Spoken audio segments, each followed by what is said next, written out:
You don't have to do that. It was fine. I didn't write it. Actually, there was supposed to be an Epstein joke here, but as it got deleted. Must have probably deleted itself, right? Probably never existed, actually. Let's move on as a country and ignore that. Isn't that great? Is the best. Isn't that great? Oh, yeah. We're just here. All these athletes are just like, I'm just trying. And by the way, like, the ESPYs, it's great to see all the athletes. It's great to have moments like this and everything. But, like, of all things to have an award show, to do it for sports, where they already get a trophy for being the best. Like, listen, I think all award shows are pretty crummy at this point. Pardon my language, honestly. But, like, realistically, we don't need any of these award shows. We know what we like. It doesn't matter. Plus, it's also subjective. But a sports award show specific, like, at least they don't already give trophies for movies and television and music. Sports, you literally, if you do the best, you already get a trophy. And then there's an award show where you get trophies. It's a little much. Yeah, this was another mention, another line from Shane last night at the ESPYs, talking about Joe Rogan. And this is one of those where I was like, I thought it started as a like cute joke. You know, oh, is he just being cute? You know, sometimes they like to do the cute jokes. But then he took a turn, and I went, oh, okay, the cute joke is just a setup for the actual joke. Joe Rogan actually wanted me to be here to host this award show so that I could capture Adam Silver because Joe thinks he's an alien. And That's Donald the cute Trump joke. wanted me to be here to capture Juan Soto for the same reason. It's an alien joke. What are you booed up there, dude? Shut up. Isn't it amazing? Like, I would really love, you know who I'd love to talk to? Whoever it was that started the campaign to get Shane kicked off SNL and really thought like, oh yeah, this guy's gonna get it. Yeah. We're really gonna give this guy what for. Like, whoever it was. It was that douchebag, wasn't it? Who was it? That guy who writes the fucking articles going after comedians. Phil Mushnick? No, he's got a video up where he does spoken bird poetry or something like that, and he imitates. He's basically, I guess, a failed comedian or. And was he the kind? To your knowledge, you think he kind of started the? I believe he is the guy who dug up the old podcast, the Matt and Shane pod. And by the way, not only was Shane on stage, Matt was in the audience with his wife. Like, they're both prospering. They're both in a state of absolute prosper. Shane is doing better now. Like, undeniably, there's no way Shane would be doing this well if he had been on SNL. I mean, it's unprecedented. You know, I mean, SNL would have stopped him from succeeding on the level that he has succeeded. All that did, the cancellation of Shane Gillis really just started this train of exposure. Because once it's like, I mean, Shane Gillis is so undeniably, and to an extent, universally funny, that I feel like everybody who gets exposed to him is like, oh my God, this dude's hilarious. Yeah. You know, I don't know anybody that's like, whoa, he's not. Anytime you hear somebody going, Shane's not funny, or like trying to discredit Shane, you go, this is not a fun person. Like, I can't imagine. I can't fathom. Like, even his little asides where he's like, you know, you don't have to applaud that hard. I didn't write it. You don't have to do it. Like, he's just in this state of so being himself that I can't imagine. If somebody was like, well, Shane, no, he shouldn't be doing stuff like this. He's not funny. Well, what is funny? Yeah. You know, that's what I'd really love to know. Who do you think is funny? Who is? Who should we be focusing on right now? Because I think, and maybe my antenna are off, because this sounds funny to me, but maybe I'm totally off. You know, I thought it's just a really weird thing. I was having that moment like last night watching this going, somebody tried to destroy this guy's career. And it's like one of the all-time cultural backfires. Did they try to destroy it, or they just didn't want the heat? Who, SNL? Yeah. No. I don't think SNL tried to destroy it. I think the people who brought the heat tried to destroy it. Because it's not like an SNL producer was like, oh, I just found this random episode of Matt and Shane's pod from like 2 years ago. You know, it was an attempt. People went, like, as soon as he was announced, they had it ready.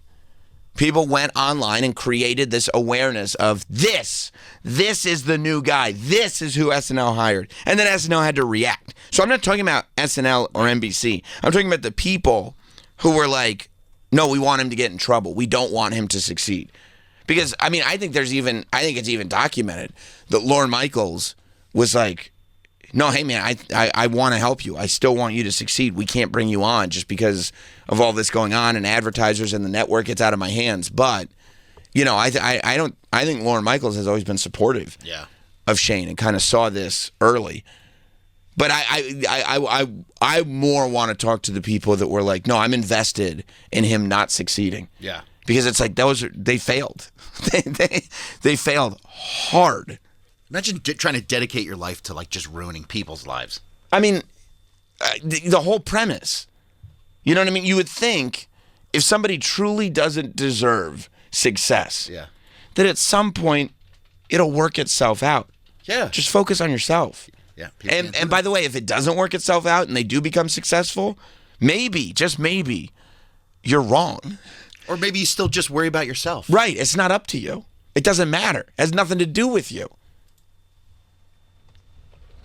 I probably really riled him up when he did this Caitlin Clark joke. Oh yeah, the guy. I'm not even going to give the name of his website. Good. I don't want to shed any light on it because he sucks. But his entire blog is just him shitting on comedians that everyone seems to find universally funny. Well, that's probably not something based on himself. That's probably just him telling the truth. And it's like it's continued. So if you were to search his name, you would find like the original and. With Shane Gillis, you find like the original articles and like all these articles from Salon and whoever else writes about this kind of stuff, mentioning him. And then, as recently as June 5th, he has an article up about Shane Gillis. Is it positive or negative? I don't know. Do you think wanting to buy Nazi memorabilia? Oh, he's still trying. He's finding something. He's got to find something. Actually, that makes you very popular now in a number of circles. Yeah, maybe get a job in AM radio. Columbia. That's true too. Yeah, he's still going, huh? I mean, it's nuts, and I also feel like the whole whatever silly cancel culture thing was on such a roll that nobody, that like people who were about it, that were about that life, people, there were people that were about that cancel culture life for a while. Like they were like, yeah, this is my shit. Cancel culture rules. We're about that life. Like they didn't realize that there was no more steam in the engine. That's it. So they were like, no, we're going to keep rolling on this one. And everybody was like, it's enough. Yeah. It's enough. We're over it. We're done with it. Yeah. I see it. Yeah, so I mean, those people that are still going like the good old days when we got to be on our cancel culture shit, we love that. They're probably super upset that Shane said this about Caitlin Clark last night at the ESPYs. When Caitlin Clark retires from the WNBA, she's going to work at a Waffle House so she can continue doing what she loves most, fist fighting black women.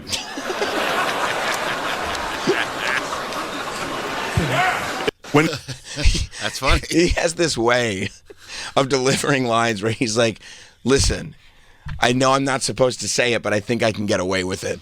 Like, doesn't he always seem like a kid who's about to get in trouble and it's like, he said, you can't stay mad at him. And I mean, it's good. It's good. That's the way we should feel about more people. Oh, this was probably my favorite bit. So last night, and I got to imagine that ESPYs might be the most difficult award show to host because, like, athletes take themselves just as, if not more seriously than actors. Actors, like, take themselves stupid seriously. But, number one, athletes are probably more entitled to take themselves seriously because they actually have dedicated their lives and worked very hard on something. They're not just like playing pretend. God bless actors and actors, but they're not athletes. And also when actors take themselves too seriously, a lot of people generally go, okay, relax. Athletes are still beloved. There's something about being an athlete where if an athlete is representing your city with your city's name on their jersey, they're beloved. So you're attacking people that are in the audience that can physically dominate you, that don't have a sense of humor about themselves, that are generally beloved. So you have to tread lightly, I think, more so than certainly Ricky Gervais did with Mel Gibson standing right next to him. But yeah, Shane did a little chunk on Bill Belichick at the I mean, of all sports stories, that's one to do, and it was probably my favorite from the monologue last night. Pitcher, hitter, and bookie. A bookie is what Bill Belichick reads to his girlfriend before bedtime.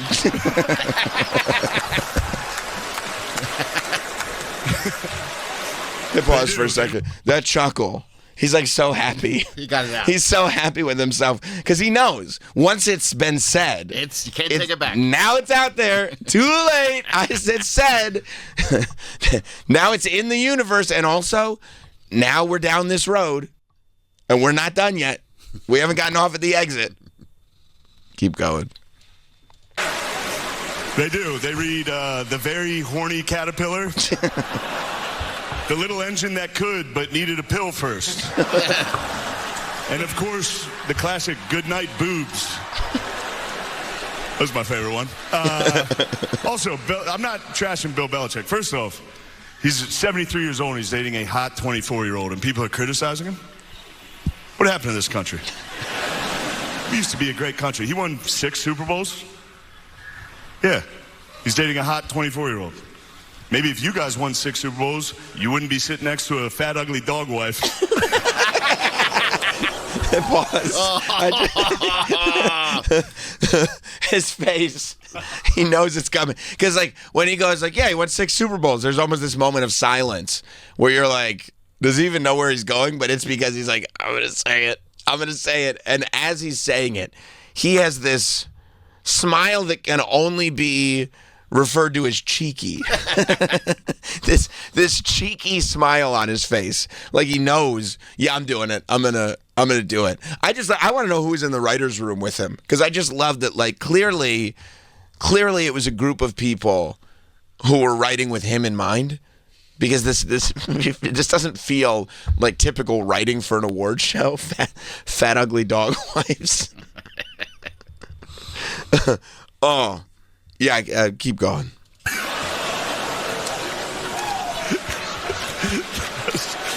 They let me do it. I don't. This is Disney. They allowed that.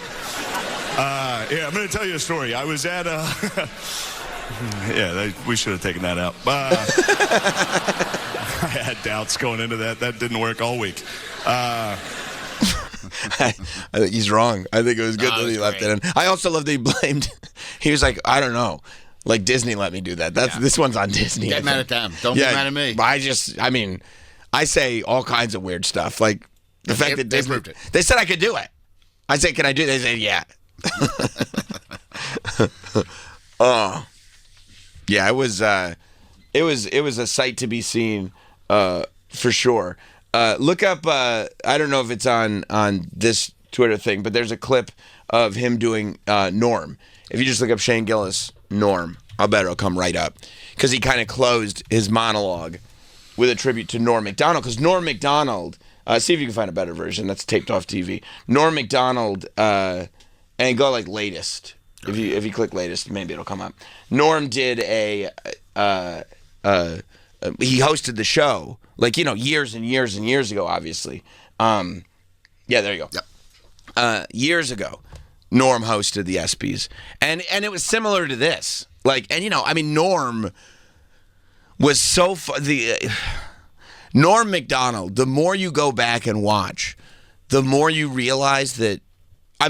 He put just doing jokes in front of everything. He literally got fired from SNL because he wouldn't stop with the jokes. Like it was just the jokes were more important than anything. He got fired. You know, he's the host of Weekend Update, and he kept making jokes about OJ.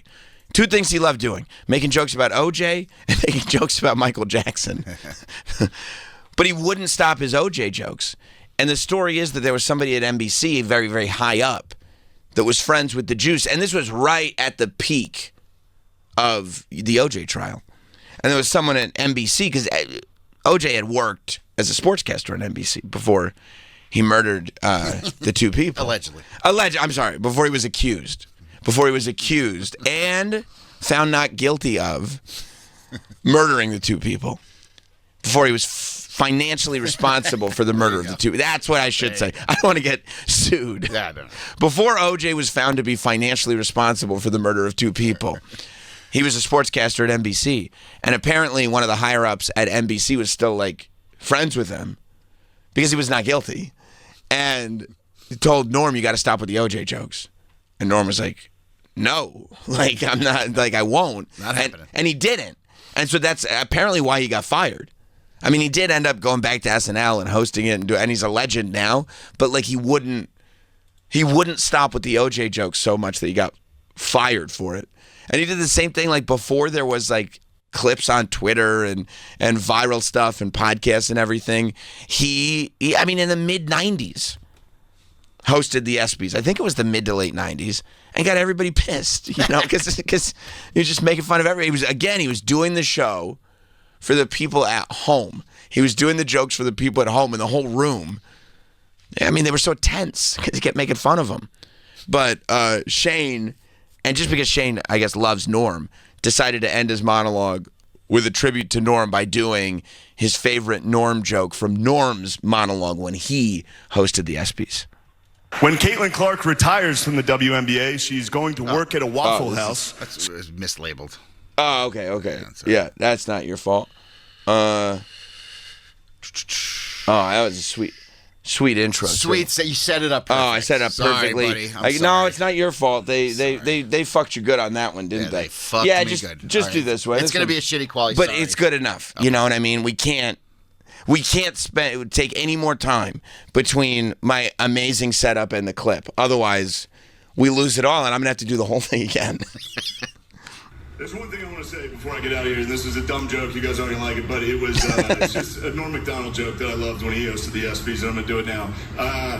Travis Hunter won the Heisman Trophy this year. He's the first defensive player since Charles Woodson to win the Heisman. Congratulations, Travis Hunter, winning the Heisman. That's something they can never take away from you, unless you kill your wife and a waiter. In which case, they can take that away from you. Well, see a lot. I think it's been so long that people were a little confused at first. Yeah. But boy, when Norm... See if you can find when Norm did it. Okay. Because when Norm did it, it hit hard.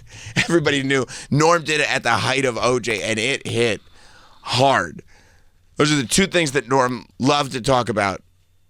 OJ killing his wife and a waiter, and Michael Jackson potentially being a pedophile. He loved talking about those two topics. And there are so many jokes, I think, this was his closer. to be had there. Let's see if this is the same closer or either way. I mean, it's a Norm joke. So this was, 1998 was when Norm did the monologue for the, or hosted the ESPYs. And there's Charles Woodson. How about that? Huh? What a season he had.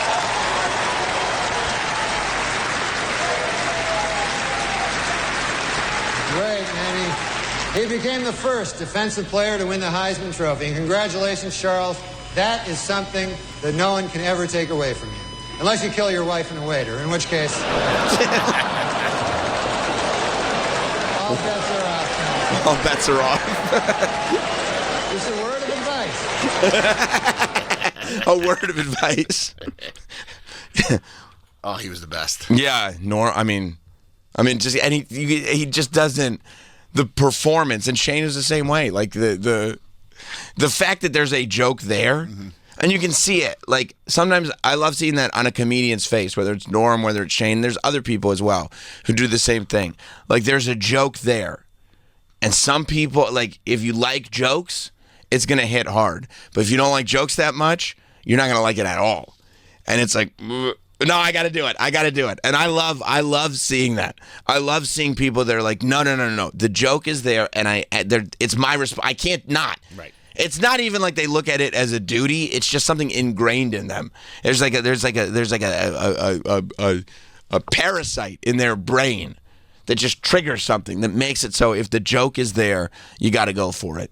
And I love it. I love it. I thought Shane did so well last night at the ESPYs. It was just so fun to watch him do it. And I also feel like the fact that like the journey has been what the journey has been has left Shane in this position where it's like almost why wouldn't, like there's nothing to worry about. Like it's kind of great to get hit with the worst just as you're starting to hit the mainstream. Get it out of the way. Right. Like as soon as you hit the mainstream, you get the sledgehammer to the face and you survive it. And then once you're done with it, as you start growing, it's like, well, what are you going to do to me now? You idiot. You unearthed all the stuff that I didn't want you to unearth way too early. You know, there's not even a conversation to be had about it anymore. And now, I mean, it's great. It's great. So congratulations to Shane Gillis and a great performance last night hosting the ESPYs. You know, we were talking. I feel like at this point, and by the way, if you want to call in, 866-969-1969. You want to call Sam Roberts Show this morning, 866-969-1969. We were talking, I don't know, a couple weeks ago at this point, about the fact that they were taking the Annabelle doll on tour. Remember when we were having that conversation? You know, and I want to see this Annabelle doll. You do not. I do not know. I'm going to skip that. Because you're the Candace Cameron Bure of the show. You don't want any of those demons getting put in your house. Nothing. No. I don't want to open up to it. I don't want to have any part of it. You told me you won't even have Hot Dog in studio anymore, just in case, like lingering demonic effects. You want nothing to do with it. No, I love Hot Dog. Right. He's got to stay out of studio. Right. I get it. You'll talk to him, but it has to be outside. I'll talk to him on FaceTime. And even that scares the hell out of me. Right, because it can go through screens. Yeah. Yeah, no, I'm with you. It's just a risky thing. But at the same time, I mean, you don't think there are demons passing through on Chris Cuomo's show? No. Oh, okay. I don't watch, so I don't know for sure. Well, no, I want to see it. And I told you I wanted to see it even when, like, the Lorraine Warren was still with us, and they would do, like, tours of her house, and then she would give a talk about it and everything. Like, I wanted to see it all. And then I saw this story. And apparently, so they're doing a tour, like a countrywide tour, where they're bringing all like the stuff from the Warren investigation. The Warren investigations are all the stuff that was covered in all the Conjuring movies. You know, all the paranormal stuff, all the haunted stuff, the ghosts, the items that get possessed. And they say this Annabelle doll was possessed by demonic forces quite some time ago. And it doesn't look like the Annabelle doll in the movie. In the movie, the Annabelle doll is a really weird, like old school looking doll. Like with the hard face and everything, and is looking at you creepy. In real life, the Annabelle doll is more like a Raggedy Ann type doll. But they do say, like, the story behind the doll was legit, that the doll had some kind of supernatural presence, and some girls found it or something like that, and they said that they started getting notes or whatever from the doll. The doll started to figure out ways to communicate with them, like would write notes to them. And so what did they do? They embraced it. Oh, fuck that shit. You don't like that. It's just me telling you the story. This is the true story of it. That's what they say. Yeah. They embraced it. They said, like, oh, this is fun. Like, let's communicate back and forth with it. And they thought it was like, you know, Glenda the Good Witch. But then this Annabelle doll started fucking up their shit. Do you think that's real? No. You think it's all just made up? I do. Like, do you think it's like hallucinations, or what do you think it is? I think for that specific case, it's hard to say. I think in general, you know, I think that I don't think it's hallucinations. I think there are people who lie for attention. Like there's one, like they did one of the Conjuring movies. Like it was literally like these are all based on a true story, right? Mm-hmm. And it's like it shows there's a girl who gets thrown out of her bed, and they set up a camera in the room so that they could capture this girl in midair, and the picture exists. And then so I start, after I watched the Conjuring movie, whichever one it was, I started looking up the articles. And it was clearly, the real picture was clearly the girl jumping off of her bed. And they just took a photo while she was in midair, so it looked like she was getting thrown. So I think there are stories about that. I think there are far more weirdo, pathological liars in this world than anybody gives credence to. Because most of us, we go, why would you just go around lying all the time? And I am more creeped out by liars than I am by demons. That's like the way, Troy, you don't want demons around you in any way, shape, or form. I feel that way about liars. When I realize that people are just lying for no reason, I go, this is some shit that I don't want around me at all. I get that. The demons, that's fine. Do you think that there is actually a spiritual, supernatural realm to life? I think that there's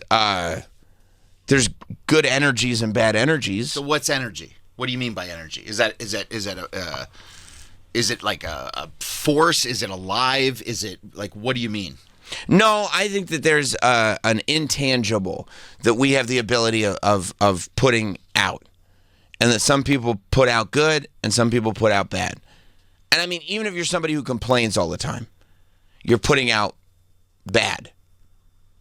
You know what I mean? Right. But if you put out good, but is there a... But I don't think that there is a linear good versus evil spiritual realm happening around us all the time. You know, I think it's even a little bit sort of out of our sphere of how we put things together. You know, that's just what but you know, also, I think that I don't know enough to definitively say, sure. I can just tell you how I live and what I think is happening. I see. You know what I mean? Yeah. Like, you know, I don't think enough to say, no, none of it matters. I'm not a nihilist. But also, you know, I think that sometimes we create things that just make everything a little bit easier to define and package. Because it's difficult and scary to be like, no, I don't understand what the point of any of this is. So when somebody says they're possessed or there's some sort of possession in these things, it's all, you think it's just fabricated, like you can't prove it, so it's probably just people making it up? It could be people making it up. It could be something else. It could be some kind of other mental thing. But I love hearing the stories. You know what I mean? And I'm not like feet firmly planted in cement. You can't shake me on this. I mean, Hot Dog coming in here and being like, here's what happened with the demon. I love hearing about it. I don't know if it's as cut and dry as he says it is, but if he says they're possessed by demons, that's fine. They're possessed by demons. But people have been possessed, right? I mean, I don't know. There's historical documents of people being possessed, right? Who? And well, there's like, I mean, even biblically, I mean, they would call out demons inside people. I mean, obviously, if you don't believe the Bible, biblically they were casting out demons. So they say that I would assume, if you're using that as your North Star, there are spiritual things that can get inside of somebody and can cause. If you're them. using that as your North Star, but they were also, I mean, way more recent than biblical times. They were slapping leeches on people's skin to get the plague out of them. You know what I mean? I mean, that was just medical. They was in the infancy of like medical, right? But you could have taken somebody that was schizophrenic, and that we now know is schizophrenic, and say you're possessed, right? You could have had somebody with like bipolar, and gone like, well, you got a demon in you now. Possibly, you're right, but possibly not. I'm just saying, you know what I mean? Right, like, right. Yeah, that's kind of. But I love listening to it all. But you know, you take it with a grain of salt. I take life with a grain of salt. Right. You know. And maybe that's the way to do it, because then it's like you don't really believe it, so it can't affect you. Yeah, and I'm also not dumb enough to think I'm smart enough to know everything. Right. No, I was just curious to hear your No. thoughts. Because I mean, how does a piece of cloth, essentially this doll, It's got stuffing in it too. It's got stuffing. Yep. So how does that become possessed? I mean, if you're a human being, you could be like, okay, you have a soul. Maybe somehow something spiritual interferes with your soul. But if you're an inanimate object, how would it possibly interfere with that? Well, yeah, and they say these Warrens, they said they had a whole room of stuff that they said was possessed. A little music box that's possessed. A little Stephen King monkey with the symbols that's possessed. All this stuff is possessed. A whole room of stuff is possessed. Now, I also think, I don't know if this is the Warrens or not, but I also think there are a lot of bad actors that prey on people's desire for answers. And they're like, we can give you answers. And it's like, you find peace when you have an answer. But they're bad. They're not telling the truth. They're making a business out of it. Sure. Like, I don't believe in any psychics. None of them. I don't either. You know what I mean? None of them. And I think, and it's fine if you're just doing tricks. If you're just going to a magic show and doing tricks, it's all entertainment. I don't have any problem with that. It's the people that are like, if you pay me money, I can talk to your dead dad and give you his message. It's like, no, you fucking can't. No, you cannot. And you're like, you're taking advantage of people who are at a weakened point and taking their money and giving them false hope. Because they just want an answer. They just want an answer and they want closure. And it's not real. That I believe quite strongly. And every time like you confront somebody with it, they're like, oh, well, if you don't believe that much, nothing I can do to help you. I'm like, oh, that's convenient, huh? I guess it's on me. It's probably not on you. It's probably on me. But yeah, but they say this doll is possessed. They say these girls, they started talking to the doll back and forth. And by the way, people I like, people I'm friends with, people I think are intelligent, they have ghost stories. They said, I saw this ghost, and that's fine. Have you ever walked into a place and something felt different? Just something you could feel? Yep. Yeah. So what is that? Vibes. I know. You know what I'm saying? Is it something spiritual? Is it something supernatural? If so, I mean, I'm a vibe, so you know what I'm saying? You are. So you see where I'm going. Maybe I'm godlike myself. You're quite a snack yourself. I appreciate that. Yeah, no, I don't know. I've definitely gotten vibes in a spot. Would you go see this doll? Yeah. Really? Yeah. It's in Gettysburg, Pennsylvania. I mean, I'm not sure. I mean, that's not that far. I don't even know if I go into the city to see it. Like, hopefully, if it comes to Westchester, I'd love that. I mean, you wouldn't. This guy just dropped dead. You wouldn't want to go be like, I gotta go check out what the hell's going on? I want to see the doll. Yeah. I do want to see the doll.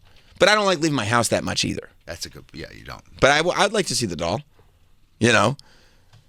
So they're going on this countrywide tour with the doll because the doll ended up, they said, doing very nefarious things to the girls who were like, oh, this is fun. We have a possessed doll. The story is that the doll started like attacking them, doing nefarious things, like, you know, doing terrible, terrible things. And they had to call the Warrens in, and the Warrens got the doll, and they put it in a glass case that says "Do not touch." And that's the other thing. It's like, so you mean to tell me that you could put it in a glass case and like douse it with holy water and stuff like that, and then it will be fine, but just don't take it out of the case. Like, so the spirits figured out how to possess a doll. But once you wrap it in some glass, it's like, well, we're fucked. There's no getting out of this. Yeah, if it's spiritual, it could probably go through the glass, I would assume. Yeah, or even break the glass, which would be even worse, because now you got a demon with shards of glass all over, and now it can cut you. Yeah. I would hate that. A demon with shards of glass? No, thank you. But at the same time, this guy takes Annabelle on tour. Takes Annabelle all around so everybody can see the real Annabelle. His name is Dan Rivera. He's a paranormal investigator.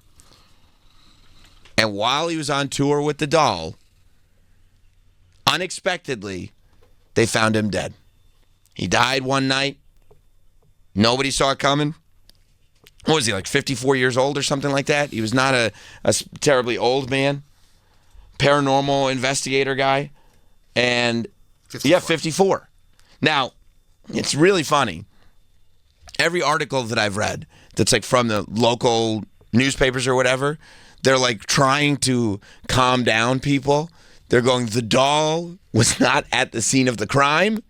We didn't see any evidence that the doll had entered the scene of the crime. But immediately everybody's going, so this paranormal expert dies unexpectedly while he's on tour with the Annabelle doll. The Annabelle doll had to do it. The Annabelle doll had to get him. And, part of me, And I'm sure if he's a paranormal expert, I'm not sure. I don't know the guy at all. But maybe that's the way he wants to go out. You know? If that's your thing, maybe you want to go out that way and get and increase the legend. But yeah, there's a lot of people very, very concerned that this Annabelle doll took him out because nobody, a lot of these articles say, click on that Today Show one. Right, hang on a second. Yeah. A lot of these articles, they say like, it wasn't the doll, but we don't really know what it was. And of course, that makes everybody go, okay, we think it was the doll. You can go to any of the other articles. I'm sure it's all the same, like reprint over and over again. 54, dead in a Pennsylvania hotel room. And that's all they really know. After touring possessed Annabelle doll. Go down a little bit. Dan Rivera, he died on July 13th during a tour in Pennsylvania showcasing the demonically possessed Annabelle doll. The Pennsylvania State Police said in a report released on July 16th, nothing unusual or suspicious was observed at the scene. So they wanted to figure out a way to put in the police report without sounding ridiculous that we are not pressing charges against the possibly possessed doll. We don't think it was the doll. Quote, Dan was not only a vital part of our team for over a decade, but also a deeply compassionate, loyal, and dedicated friend, the New England Society for Psychic Research said in a statement. But he died suddenly. It's not like he was in poor health that they know of. Maybe he didn't go to the doctor enough. I don't know. But I don't know. I wonder what is it called? The autopsy? New England Society for Psychic Research. I wonder what their preference would be. Do they want people thinking the doll did it? Or they want people thinking, no, we got the doll under control? I would probably say the doll just that way because you seem more interested in going to see it now. I'd like to see the doll. Because it's like if this is making people drop dead. Yeah. And I'd like to do, what I'd do is if I saw the doll, I'd bring it like a digital camera and do some cyber sleuthing. You know what I mean? Yeah. See if I can find any evidence on the doll. See what that doll's really up to. I mean, if you look at pictures of that doll, it is so much less scary. Like the doll in the movie looks like a possessed doll. Like it's got a weird smile. It's a scary doll. It's like a 1920s doll. You know what I mean? But the real doll is just like, it's a pillow. What's that going to do? Yeah, nothing. Don't say that. It'll come to your house, bro. Oh, yeah, that's much more scary. Yeah, see, the movie doll. You've never seen the movie doll before? Are you fucking nuts? You think I'd watch this? You're not going to watch that? Dude, like the last horror movie I watched was like Pet Sematary when it came out. Would you? Not the remake. No, the 80s one. What'd you think of it? It scared the bloody bullshit out of me. I was like, I'm not fucking doing this. No way. I don't like being scared, man. Well, I don't like it. What if I told you when Toots passes away, which you will. I know, and I don't want to put that energy out there. But We all will. We all will. But what if I told you I know a spot we could bury him where he'll come back to life? Would that be something No. that interests you? Nope. No. You don't want zombie Toots? I do not want zombie Toots. No. Life is meant to be lived when it's meant to be lived, and that's it. That's it. Right. Because you know what happens with zombie Toots because you saw Pet Sematary. He breaks in and I don't need that. So it stuck with you. Oh, when the kid gets hit by a truck? Yeah. Oh my God. I mean, that's the whole thing. They see the cat come back to life as a zombie cat, and then they're like, oh, we can get our kid back to life. But it's a zombie kid now. That movie fucked me up. It bro. did? Fucked me up. Still to this day. Still this day. You think about it? I literally, that was the last horror movie. I was like, I don't like this. Why am I doing this to myself? You're scared. You're frightened. I just don't like the feeling it gives me. Frightened. Yeah, or Yeah. just, I don't know. I don't enjoy it. Right. You just want to watch Airplane and Chris Cuomo. I mean, Airplane's the greatest movie ever made. I think. Ever created. Even we were laughing about Airplane too. It has a couple jokes. Sure. Even it's so good. Even the sequel has a little juice in it. That's right.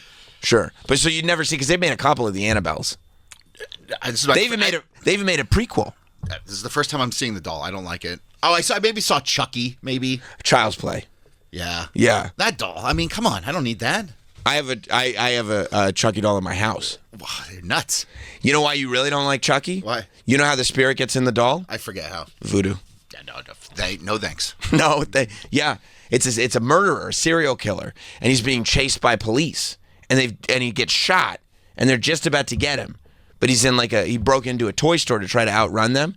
And just before they get him, he's able to do a voodoo curse, and he gets his soul into the good guy's doll, which is Chucky. His name is Charles Lee Ray. Oh, okay. And so Charles Lee Ray gets his soul into the Chucky doll.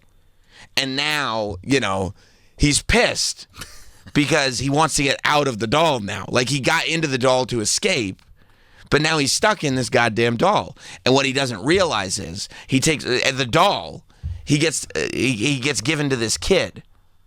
And then he gets the kid to take him to the inner city where the voodoo guy is. Yeah. And the voodoo guy tells him, yeah, the thing about that curse is the only human body that you can get into is the first person that heard you talk. And it's this goddamn little kid.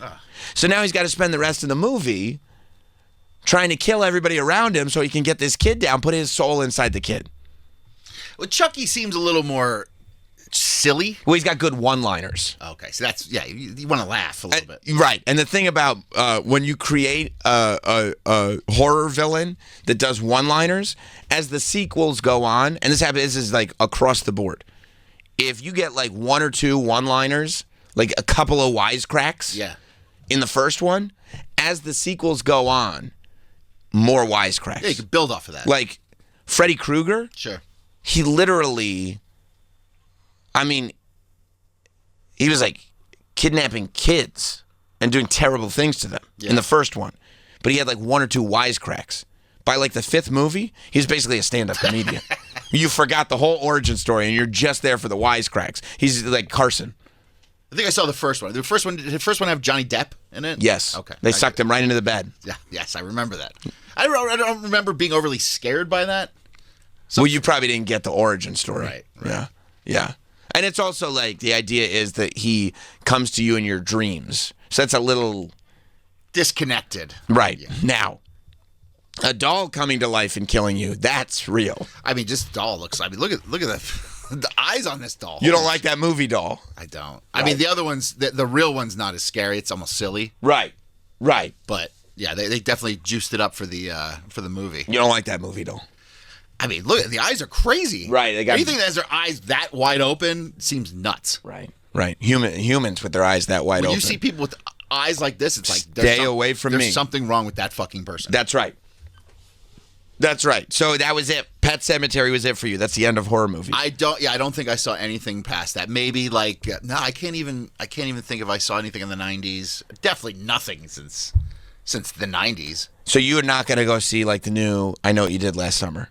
I mean, that's more silly, right? There's a romp nature to it. Right. There's nothing. It doesn't feel like there's anything overly like, I don't know, evil. It's more like absolutely. In that era, everything was a romp, and then it just turned either into a comedy or a horror movie. Right. It's like, are we going to go American Pie? Or are we going to go I Know What You Did Last Summer? Like shit'll jump out and scare you. Yes, but yeah, I mean, and I Know What You Did Last Summer. There's a killer who is after a group of kids because of a hit and run. Mm-hmm.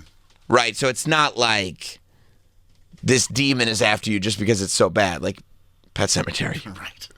Like, as long as you don't do a hit and run, you're not going to have the fisherman come after you. Yeah. And you'll be fine. But Pet Sematary, it's tough to get away from. The kid. Oh, it's just so sad. The kid gets hit by a truck. Yeah, he does. That just fucked me up. It did? Yeah. Because you're a kid. And you're like, what happens if I get hit by a truck? I'm going to get hit by a truck? Well, that's the last thing I want to do. I just want to go ride my bike for a little while. Maybe buy a pack of baseball cards. His name was Gage, wasn't it? In the film? Yeah. I think so. Oh, yeah. Oh, jeez. Look at when he was possessed. Look at him. That's the kid from Kindergarten Cop who said boys have a penis, girls have a vagina. So he had quite a career for himself. Mike loves that one. He's smiling big. He's smiling wide. You remember that scene? That's just fun. It's fun. It's fun. He said. Oh, sorry. He said private parts. You watching? Oh, now you're just watching scenes from Pet watching Sematary. it. I accidentally clicked it. You don't want to see it? I don't. I'm good. No. Jimmy on Staten Island. What's up, Jimmy? Hey, first of all, real quick, like when you have a movie with John Saxon in it, right away you know it's going to be a shitty B movie. Okay? Yeah. Nightmare on Elm Street, John Saxon was in it. It's like the casting agent goes, who can we put in this role? I know, John Saxon. Shit. So what is it? I've had some experience with like paranormal stuff. On a serious note, Is that right? I was very close to my grandparents, and like their apartment smelled like coffee brewing in a coffee pot, Right. and the windows, fresh air. Okay. I would come home sometimes, like being upset, and like I would open up my front door and I would just get a whiff of that. You know, my father's been gone 6 years. Rest in peace. Sometimes I'll get a whiff of my what was that? Rest in peace. Rest in peace. Yeah. Sometimes I would get a whiff of that, and I had, and this is on a serious note, I died twice 3 years ago. Rest in peace. I was in a coma. I was in a coma on the ventilator for 9 days. And I heard my father when I was waking up. And he told me, "What the fuck are you doing? Get the fuck up now. You die when I say you can die." And that's when I opened my eyes. I swear everything's sacred in my life. I believe You know you. what the first word? Go ahead. You know what the first words out of my mouth were What? when I came out of my coma? What? My brother Joseph was standing next to me, and we all see The Godfather. Yeah. You know, when they bring me to open the hospital. Love The Godfather. Wait for me. Yeah. And I said, "Where's Michael?" He goes, "What?" I said, "Where's Michael?" He goes, "You're a dick. It was Michael who killed Saluzzo McCluskey." And he turns to my wife, "Pat, he's fine. He's quoting the fucking Godfather." That's, look, I think Story. you're breaking it up a little bit. Thank you, Jimmy. I think, number one, that just means you love The Godfather. But I don't know. I mean, look, if you're being visited by the spirits of your late loved ones, God bless. Good for you. Also, sometimes you remember a scent that you attach to an emotion, and when you want to feel that emotion again, you remember the scent, and it feels like you're smelling the scent. You know, I don't know if that means there's a ghost giving you the scent. It could just mean that you have a memory of the scent. Also, they say, you know, these near-death experiences, a lot of people have stories about, you know, I died, I had an out-of-body experience, I had this, I saw the white light, I saw, you know, my father spoke to me, and then some Fauci science guy shows up and ruins the whole thing by going like, yeah, in case you didn't know, when you're about to die, your brain releases a ton of chemicals so that you don't panic. And usually memories come flooding back when that happens, or you hallucinate. And you're like, well, fuck. You know what I mean? Because you want the answer. I get it. You want the answer. I get disappointed. I don't sit there with a point of pride going like, I told you it wasn't real. At all. At all. But, you know, when they go like, yeah, you just have this blast of chemicals that your brain spits out. And you go, oh, well, which one is it? And they're like, probably the chemicals. And I go, well, that sucks. You know what I mean? Is there an afterlife? I don't know. You don't know. Nah. Good chance not. I don't live like there is. You just live for today, huh? YOLO, that's the motto. I gotcha. You know? Yeah.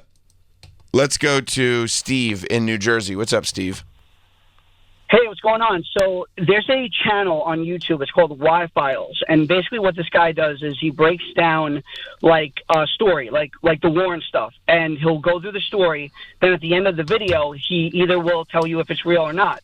And he debunked all of the Warren stuff. It's actually a really interesting watch. What's it called? I would definitely check it out. It's called the Y-Files. Y-Files. And he basically... Yeah, and basically he just goes through different things. Troy, I think you would dig this channel too, because basically he does like alien stuff, and he, like I said, he tells you the story, and then at the end he basically tells you if it's real or not. It's really fascinating. I mean, I'm going to check it out for sure. Thank you, Steve. That sounds awesome. Troy, I actually think you would not like it, because you don't like debunkers. This feels a little Mick Westy, doesn't it? I mean, we don't know. Well, Mick West, just everything is... Nothing's real. Right. You know what I mean? Like, and it's also like, what are you, an idiot? It feels like at that point, like you're just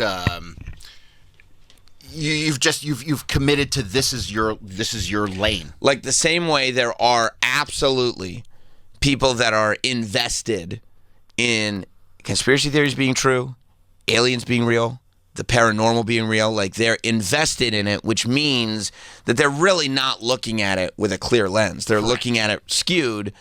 You can also be just as invested in my business is debunking, so I'm going to start from a place of debunking. Right. And nothing is a conspiracy, and everything is exactly the way it seems. Right. You know, it's just like you're exactly. You're just invested on the other side. As opposed to just kind of taking it in and listening and going like, which is kind of where I come from a lot of the times, like, yeah, maybe I don't know everything. I mean, I know a lot about wrestling, you know what I mean? I don't know about everything else. And at the end of the day, I think you're probably in the same boat. Like, I'd like to just know the truth. What is the truth? Right. Now, I also think that there's a good chance that a lot of this stuff that we want to know the truth about is like, there's so much stuff I think that's chalked up to incompetence that we don't even consider that it's probably incompetence. But the more I deal with in life, you know what I mean? And the more people I come into contact with, it's just like, you just realize like, oh, like everybody's like kind of dumb. Like it's just everybody is just a normal person, whether they portray themselves as that or not. And, it's like there's just so much incompetence everywhere you go. There is, but there's also people are evil and greedy. Yeah. And will do things. Yes. And manipulate things. 100% true. For their own interest or gain.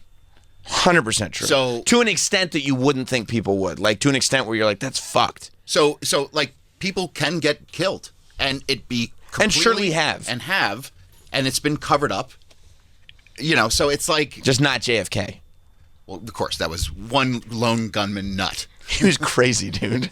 But that's an example. And also the guy that killed him was kind of a nut too. Yeah, everybody's nuts. Case closed. Case closed. Stop asking questions. Yeah. And when they literally say, don't talk about this anymore, that's when it starts to be like, what are you talking about? Is that not a red flag? Of course it is.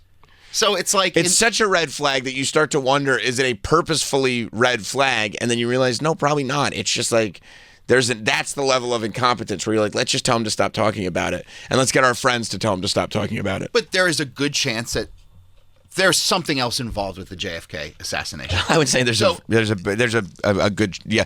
I'll say this. Significantly less than 0 chance. So when you say like, oh, conspiracy theories are just or crazy, greater than 0. Yeah, greater than 0. When you're saying it's like, oh, it's just, conspiracy theories are just crazy people coming up with stuff. It's like, I don't know, man. Like, some things just don't make sense. Right. You probably want to go theory by theory before you just generalize. Right. Eric in Colorado. What's up, Eric? Morning, Sam. Morning. So, 2 things for you. Hey, Troy, remember the first death in Pet Cemetery? Oh, gee. Why? Come on, man. You don't want to think about that? But do you remember? We have a good day ahead of us. Why? But do you remember the first death? The first death. What was the first death? The cat. Yeah, so next time you're lovingly petting Mr. Toots, remember that. Oh. He could easily turn. But the other, there is a possibility of a more conspiracy from JFK. If you remember the movie Shooter, Levon Helms' bit there about talking about how, the other people involved in that are buried out in the desert outside Erlingua, and he still has the shovel.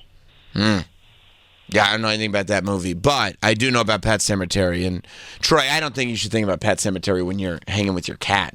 No. You know what I mean? Because that's just gonna screw up the entire vibe. It's the last thing you need. Yeah. All right. Well, look. Now that we've gotten... Well, let's go real quick to Trevor in Maine. I don't want to just leave him on hold. What's up, Trevor? Sorry, Sam. I know I'm completely off topic at this point. I just wanted to bring up Shane's bit from last night about WNBA star being Matt's wife. I could visibly hear Matt laughing. Oh, you know what? It got me good. You know what? I like that too, Trevor. I'm glad. Before we go to break, look up Shane Gillis WNBA clip because I think you'll enjoy this. Malcolm, you're smiling. Did you see it?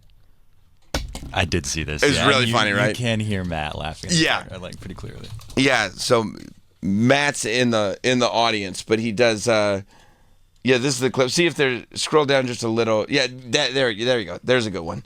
Okay, so this is 7,000 years ago. What the hell's playing? Sorry. I don't know, but it sounds like something that we're getting to the bottom of. Just that very beginning, just the dramatic music and the phrase 7,000 years ago. I think we were just about to get to the bottom of something.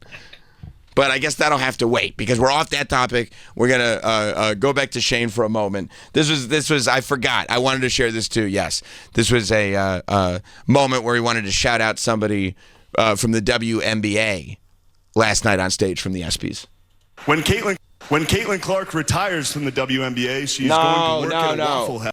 They keep hitting us with the Caitlin Clark one. Go on. Sorry. Here you go. Yeah, here you go. 4-time WNBA All-Star Brittany Hicks is here. Give it up for Brittany, everybody. I'm joking around. That's my friend's wife. I knew none of you knew WNBA players. That's crazy. You clap for that. It was Matt's wife. just his wife sitting there. He's just sitting there cackling about it. It's such a funny thing to do. And they did. The whole audience was like, oh, yeah, it's good to see her. He's like, that's not a WNBA player at all. I got you good. All right. We've gotten to the bottom of so much already this morning. A lot more to get to the bottom of. We're going to take a break. We got Freddie Prinze Jr. scheduled to be here today. Oh, boy, but you're not going to like it. He's going to talk about I Know What You Did Last Summer and horror movies and stuff again. It's going to be a rough one for you today, Troy. You're going to have to buckle in. All right. And whatever we talk about, if there's demons attached to it, they're going home with you for the weekend. No, don't say that. They might. They might. Do demons come when you just talk about horror movies? Do demons show up? I don't think so. But possibly? I'm not taking the risk. Smart. I'll probably just leave the room or put earplugs in under the desk if that's all right. That's smart. That's because they go in through the ears. So if you got earplugs, they're like, well, we can't get in this guy's head. Can't do it. All right, we'll be right back. Stay there. We will be right back with Sam Roberts Show. Oh my God. Gail, do women like guys with a thick back? I know the kids say big back when they talk about being fat. Like, I'm going to have a second piece of cake. I'm feeling real big back today.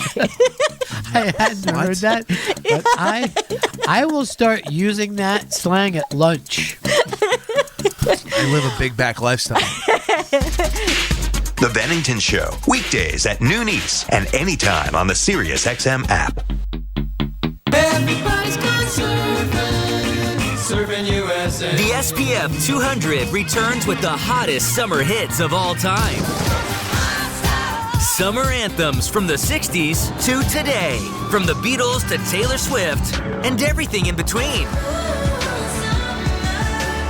Listen all summer long on the SiriusXM app and at home on your phone, computer, Alexa, TV, or other internet-connected devices. Just search SPF. Go. It's official, sports fans. First Things First is a hit. First Things First is a good mix of analysis and total ridiculousness. That is unbelievable. I'm all ears. Nick, Drew, and Wilds are the MVPs of sports shows. I'm Mahomes, you're Kelsey, and you're Andy Reid. I kind of want to be Mahomes, or at least Kelsey. Yeah, I think I'm more Mahomes. First Things First, weekdays at 3 Eastern on FS1. This is an ad by BetterHelp. It can be stressful at work, but the summer is a great time to focus on feeling better. Take small steps to unwind. A drive to the country or the beach or even your local park can help you decompress. Workplace stress is now one of the top causes of declining mental health, with 61% of the global workforce experiencing higher than normal levels of stress. Most of us can't wave goodbye to work, but we can start small with a focus on wellness. A holiday is great, but it isn't a long-term solution to stress. Don't forget that therapy can help you navigate whatever challenges the workday or any day might bring. With over 30,000 therapists, BetterHelp is the world's largest online therapy platform, having served over 5 million people globally. It's convenient. You can join a session with a therapist at the click of a button, helping you fit therapy into your busy life, plus switch therapist at any time. As the largest online therapy provider in the world, BetterHelp can provide access to mental health professionals with a diverse variety of expertise. Our listeners get 10% off their first month at BetterHelp.com/Bennington. That's BetterHelp.com/Bennington. ZipRecruiter is the place. ZipRecruiter is the place for talented teachers, savvy software developers, and master mixologists. ZipRecruiter is the place where you meet all these people and more. That's because ZipRecruiter is the place for job seekers who are looking for new opportunities. In fact, ZipRecruiter helps 10 million people with their job search every day, so you can find the right candidates right away. It's no wonder that ZipRecruiter is the place for skilled skydiving instructors, accomplished airbrush artists, and proficient pediatricians. But if you're not using ZipRecruiter to hire, you're missing out. ZipRecruiter is the place that's so confident it can make your hiring easier that it lets you try it for free at ZipRecruiter.com/comedy. So if you want the right candidates for all your roles, ZipRecruiter is the place to go. Try it for free at ZipRecruiter.com/comedy. That's ZipRecruiter.com/comedy. Never miss out on great candidates with ZipRecruiter.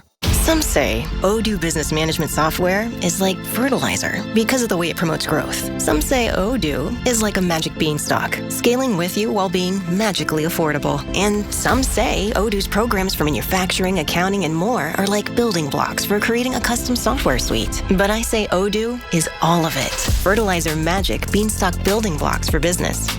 Yeah, Odoo. Exactly what every business needs. Sign up at odoo.com. That's ODOO.com. This summer, the smooth never stops on Yacht Rock Radio. Weekends begin with Club Yacht Rock. Sundays keep it cool with Yacht Soul Sundays. It's an hour of smooth R&B and soul hosted by yours truly, Al Roker. In between, smooth, soft rock from the 70s and 80s. Yacht Rock Radio, Channel 15 all summer, and at home with the SiriusXM app on your phone, computer, Alexa, TV, or other internet-connected devices. See website for details. BillsHappen.com is not a lender. It does not make credit decisions. Must be 18 years old. Not available in all states. Honey, everything is so expensive, and our bills are piling up. You're telling me credit cards are maxed out, rent is due, and the car payment's right around the corner? We need some extra cash. We should do what my friend from work did. She went to BillsHappen.com and got the money she needed the next day. Our credit is not great. Are you sure that would work for us? BillsHappen.com is one of the largest personal loan networks. They can help people with all credit types get up to $5,000. Sounds like it's going to be a hassle. My friend said it was super easy. She did it right from her phone during her lunch break. If you have a regular source of income, you can be approved for a loan for up to $5,000, and your cash can hit your bank account the next day. BillsHappen.com's lenders have millions of dollars to lend, regardless of your credit history. Guess what? I went to BillsHappen.com, and we're getting our money tomorrow. Wow, that's fast. Problem solved. If you need extra cash, go to BillsHappen.com. That's BillsHappen.com. BillsHappen.com. In the pursuit of speed and playable distance, Titleist has engineered a new class of drivers. Titleist GT marks the biggest technological leap ever in Titleist driver design, delivering unmatched speed, launch, and stability for total driving performance. Discover the next generation of driving excellence with Titleist GT. Visit Titleist.com to find a fitter near you. Attention! Have you racked up $10,000 or more in credit card debt? Are you barely getting by making minimum payments? With credit card debt reaching all-time highs, National Debt Relief is notifying consumers about significant debt relief options currently being made available to help those with overwhelming credit card debt. These options may reduce a large portion of credit card debt for those who qualify. You don't need to declare bankruptcy or take out a consolidation loan, and you may only have to pay back a fraction of what you owe, even if you have bad credit. National Debt Relief has already reduced the credit card debt for more than 550,000 consumers, so don't wait. If you owe $10,000, $20,000, or even $100,000 in credit card debt, you can now take advantage of this financial debt relief as the cost of living continues to skyrocket. To check what debt reduction you may qualify for, call 800-222-5585. 800-222-5585. Again, that's 800-222-5585. For the heavy-duty Mondays, the action-packed Sundays, and everything in between, only Blue Dev products are triple filtered and guaranteed pure to keep your diesel truck running strong. And Blue Dev Platinum helps prevent deposits before they create problems, so nothing stands between you and the day, wherever it takes you. Count on America's #1 diesel exhaust fluid. Blue Dev and Blue Dev Platinum. Guaranteed for what drives you.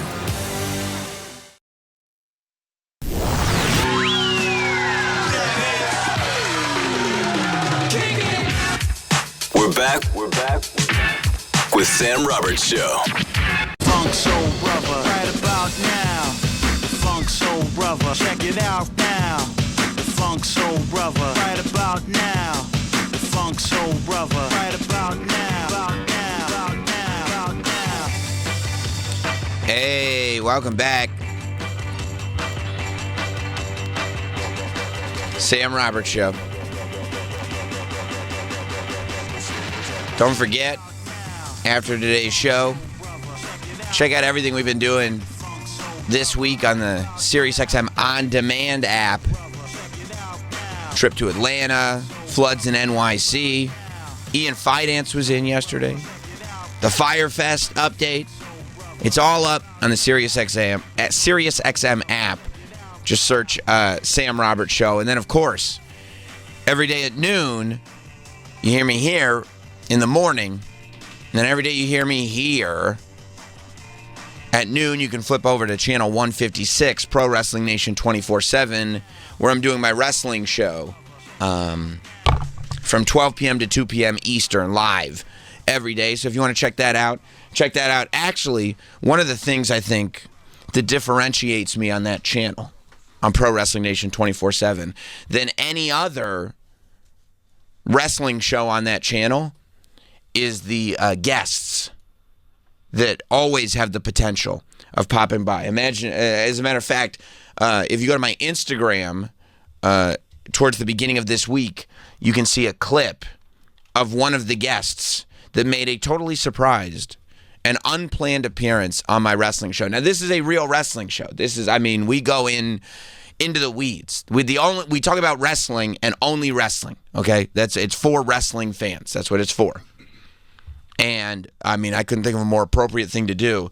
I'm just doing my show. Yeah, there it is. I'm just doing my show. And listen to what happened organically on Not Sam Wrestling Live. They're on Pro Wrestling Nation 24/7. With Stephanie Vicaire, with Stephanie Vicaire, and whomever the champion is. Now we have one of the great wrestling fans of all time. One of comedy's great wrestling fans has just stepped in the room. Ladies and gentlemen, Rich Voss is here. Sorry, I just stopped by accident. I went to the wrong studio. Yeah, but I remember. Are you gonna watch Evolution this weekend? If Haystack Calhoun and Gorilla Monsoon, if Gorilla Monsoon and Haystack Calhoun are wrestling, I'm gonna watch it. You love that. Oh, when those two were on? Oh, forget about it. Are you kidding me? It was free. Channel 9. Here's the thing. The best part about old school wrestling was it was free. On Channel 9. There was only 4 channels back then. That's right. I think you want to go just who else has Rich Voss randomly walking into their show? Nobody is the answer. Nobody. And he did. It was not something that I expected or planned. It was just Voss walked in. I guess he was up here in the afternoon.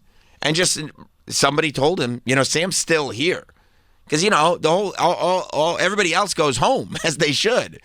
And I'm still here just yapping about wrestling. And yeah, I was very surprised when Rich Voss walked in the room. But I don't know. I mean, there's something about Voss where it's like, I mean, he's welcome in any room that I'm in. That's for sure. It's funny that he's like, I'm just going to walk in. There's Sam. Sam's in there. Sam's broadcasting. I know Sam. What? I'm just going to go in. I'm going to go in. And he did. Yeah. I was in the middle of his PLE preview. And I was like, well, I guess we're not previewing that right now. I'm trying to keep, it's a much tighter break schedule over there too. Yeah. Like there's a couple of breaks an hour and hard outs every hour and all this stuff that you have to do. It's not like here where I could just kind of ramble for. It's like real radio over there. It's like real radio. Yeah. Now. But wait till you get your fingers on it. but yeah, so but I mean, listen, we changed the conversation into pro wrestling kind of. I don't know if we were planning on talking about Gorilla Monsoon that day, but that's where Voss's level of expertise. And how about this? I didn't know there was wrestling on Channel 9. I used to love Channel 9. Yeah, I mean, you were a couple of generations removed. Yeah. Okay. Yeah. I mean, like when you were growing up, you wouldn't have really seen that on Channel 9. No, I just remember Howard Stern. Right. And like Richard Bay. He was on. Richard Bay was on Channel 9 for sure. And then you'd watch like occasionally during the day and like it'd just be like weird like reruns of something. Right. Yeah. But Channel 9 was the shit. UPN. Yeah. We love Channel 9. Channel 9 is like it was a New York staple. Was it? Channel 9 is where Mr. G did the weather, wasn't it? Wasn't that Channel 9? I think so. He's still doing it. He's still doing it. Yeah, but I mean, like back in Voss, I mean, I would think that what Voss is talking about predates, like, wasn't Morton Downey on Channel 9 as well? Yep. Yeah. Like, they really did some sensationalized television on Channel 9. And Howard was doing, it was before the E! Show. It was when he was doing the Channel 9 show. It was like a sketch show, kind of. the best. that he did. It was so fucking funny. Because you could just do anything. Because I think they were just so happy to have Howard over there. They're just like, whatever you want to do. Whatever you want to do. And Howard was like that was like full, like that was probably what, 1980...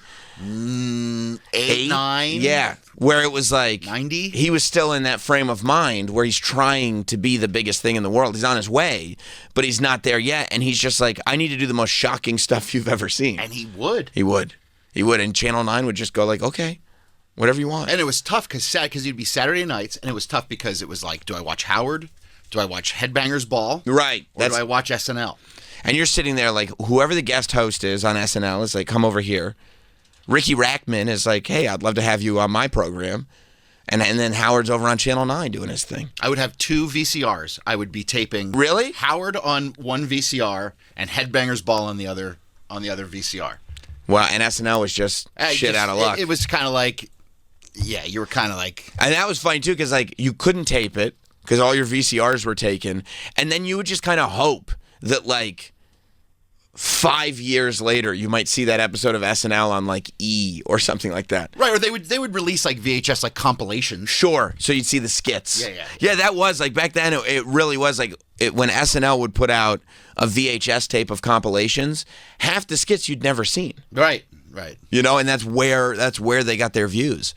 But I mean, the Channel 9 Voss is talking about is probably before I was born. I mean, it's probably 20 years predating what you're talking about. You know, it's 70s. Yeah. I mean, when was Gorilla Monsoon wrestling? Yeah, I mean, you're talking early 70s. Early 70s. I would think so. Yeah, I would think early 70s, potentially. You know, yeah, or I would say early 70s.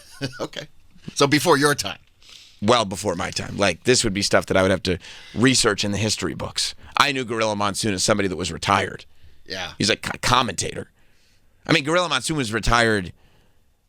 I mean, by 1985, he had been retired. Like, I mean, this is not somebody who was, I mean, this is predating. I couldn't imagine listening and going like, finally, somebody bringing up Gorilla Monsoon and Haystack Calhoun. Well, yeah, it's just, that's his generation. It is. It is his and generation. God bless him. And we're losing them. We're losing them every day. They're dropping like flies. Yeah, they are. And it's a real shame. Thank God we still have Voss, because his whole generation, we're just losing them all the time. And it's a really sad thing. It is. But I also couldn't imagine like listening to a wrestling show and going like, "What? Who is this guy? Like, why is this guy here?" You know what I mean? Because there are people that just listen to the wrestling channel. And especially because there's probably people listening that are really interested in what you're talking about at that moment. Right, and then it gets interrupted, and they're like, why is he talking about Haystack Calhoun? Yeah, who's this guy? Why is he talking about Channel 9? And then he made some remark. He said, like, that he and his dad used to watch it every Saturday and get undressed. And I'm like, well, we don't want that type of humor. Oh, yeah, what's... Because then there are people at home going like, what? Why? Yeah, that makes me uncomfortable. Yeah, I wanted to hear about the wrestling. Yeah. Like, that's all I wanted to hear about, not this weird old man talking. But then, you know me. You're the roll with it king. Well, I kind of like it. Of course you do. I kind of like that level of unpredictability. And there are more and more people now that think they can host radio shows from home. You know, everybody's going like, no, I got the equipment from home. I'll just do it from home. But you don't get magic like that. No. You know, just spontaneous, absolute, game-changing magic. Like Rich Voss bombarding your studio if you're doing it at home. So look, what I'm trying to tell you is both this show and that show, my two shows, you just never know what's going to happen. Sometimes for the better and sometimes for the worse, but it is what it is. You know, I heard that Trump is trying to he's trying to get the topic of conversation. He's trying to move around that topic of conversation, you know? Making sure people don't talk about the things that he doesn't want them to talk about, does talk about the things that he does want them to talk about. And I was sitting there steadfast going, no. I'm not going to get distracted. I know what's going on. And then you know what happened yesterday? What happened? Trump said he's going to get them to put real sugar back in Coke in America. And I was like, I think I forgot what we were talking about before. I think the distraction worked because that's all I care about now. Honestly, the other stuff, I don't even want to bring up the guy's name. We don't need to talk about it anymore. That's old stuff. So we're moving on. We're moving on from that. Is that official? Well, I just don't know why anybody's talking about it. Because of the Coke. Because there's Coke, yeah. And I wonder, too, he put out on Truth Social or something like that they're going to put real sugar instead of the high fructose corn syrup. They're going to put real sugar back in Coca-Cola. And I believe the quote was, just watch, which makes me think, like, to all the haters and the doubters, because I'm sure there were a lot of haters and doubters when it comes to Coca-Cola. Like, who's sitting there going like, you're not going to do that. You're not going to do, oh, no? Just watch. But he says he's going to do it, and he said it with such a degree of confidence. And he does, and he said it's just better, and he is right about that. He is right. It is just better. I mean, he could probably phrase it a little differently, like maybe it's better for health, maybe it's better to not ingest the chemicals, maybe it's better, but he's just acting like he just like prefers that for his taste. And since he's the president, he can make it better. I don't know. It feels like this is more of an RFK thing, where you're trying to get the syrups and the chemicals out and replace them with the more natural ingredients, even if, you shouldn't be, I guess, ingesting that much sugar, even if it's natural. It's better to ingest natural sugar, I'm sure. But he said he's going to do it. And I wonder if it's because it's better and he likes it better, or part of me wonders what does everybody say? What's the better Coke? Mexican Coke. He doesn't like that. That's a great point. You see what I'm saying? I do. Is this a Gulf of America situation? You see what I'm saying? Where it's like, I try to look past the headline. That's what I'm doing here. That's smart. Yes. So what you're saying is he would rather people say American Coke is the best. Right. And then maybe actually when they go like, oh, I love Mexican Coke, he goes, actually, no, that's American Coke now. That's our Coke now. And he takes ownership of it. And maybe he even starts telling them, you got to put it in glass bottles. We don't like the aluminum. We like the glass. Glass is the way to go. And that way, and then he claims ownership over it. And he'll be sitting there in the White House, drinking bottles of Coke. And he'll say, and you watch, you mark my words. He'll just be popping up in his little whatever press things, going like, you know what I love? American Coke. He'll say American Coke. That's what he'll say. I'm convinced that somebody went into the Oval Office and they saw him drinking his Coca-Cola because he loves soda as well, just like me. Mm-hmm. And somebody saw him drinking a Coca-Cola or a Diet Coca-Cola. He's got the button, that they bring him a soft drink whenever he wants it, which I would love. I'm thinking about trying to get one of those buttons installed in my studio at home so that my wife comes down with a soft drink whenever the button goes off. It would be cool if you set it up so it's like a device where it comes down like a tube and it just presents it to you. Almost like in Pee Wee Herman's Big Adventure. I think so. Like when he's got all the inventions in his house? Yeah. I'd love to have a button in this studio and have like Jim McClure bring me a soft drink. Well, good luck with that. We can't even get a monitor to work. That's a good point, too. That's a good point. Maybe the engineers could bring me a soft drink. And maybe. But yeah, I'll bet I'm convinced somebody went into the Oval Office and saw him drinking a soft drink. And they were going like, oh, man, if you think that's great, have you ever tried Mexican Coke? And boy, that sounds like something that would ruffle his feathers. Yeah, that got on his tits. Yeah, he's an America First guy. That's right. Right. So I think he goes, no, that stuff's no good. And he goes, no, it's better. They put real sugar in it. And he probably tasted it. And it's undeniable. Like you can't, you'd have to be locked in a mental institution to say this isn't better. If you're like, no, I don't taste the difference, lock you up. Like, out of here. I don't want you anywhere near, you have nothing to contribute to society anymore. And I bet he tasted it and was like, oh my God. Like, we have to do something here.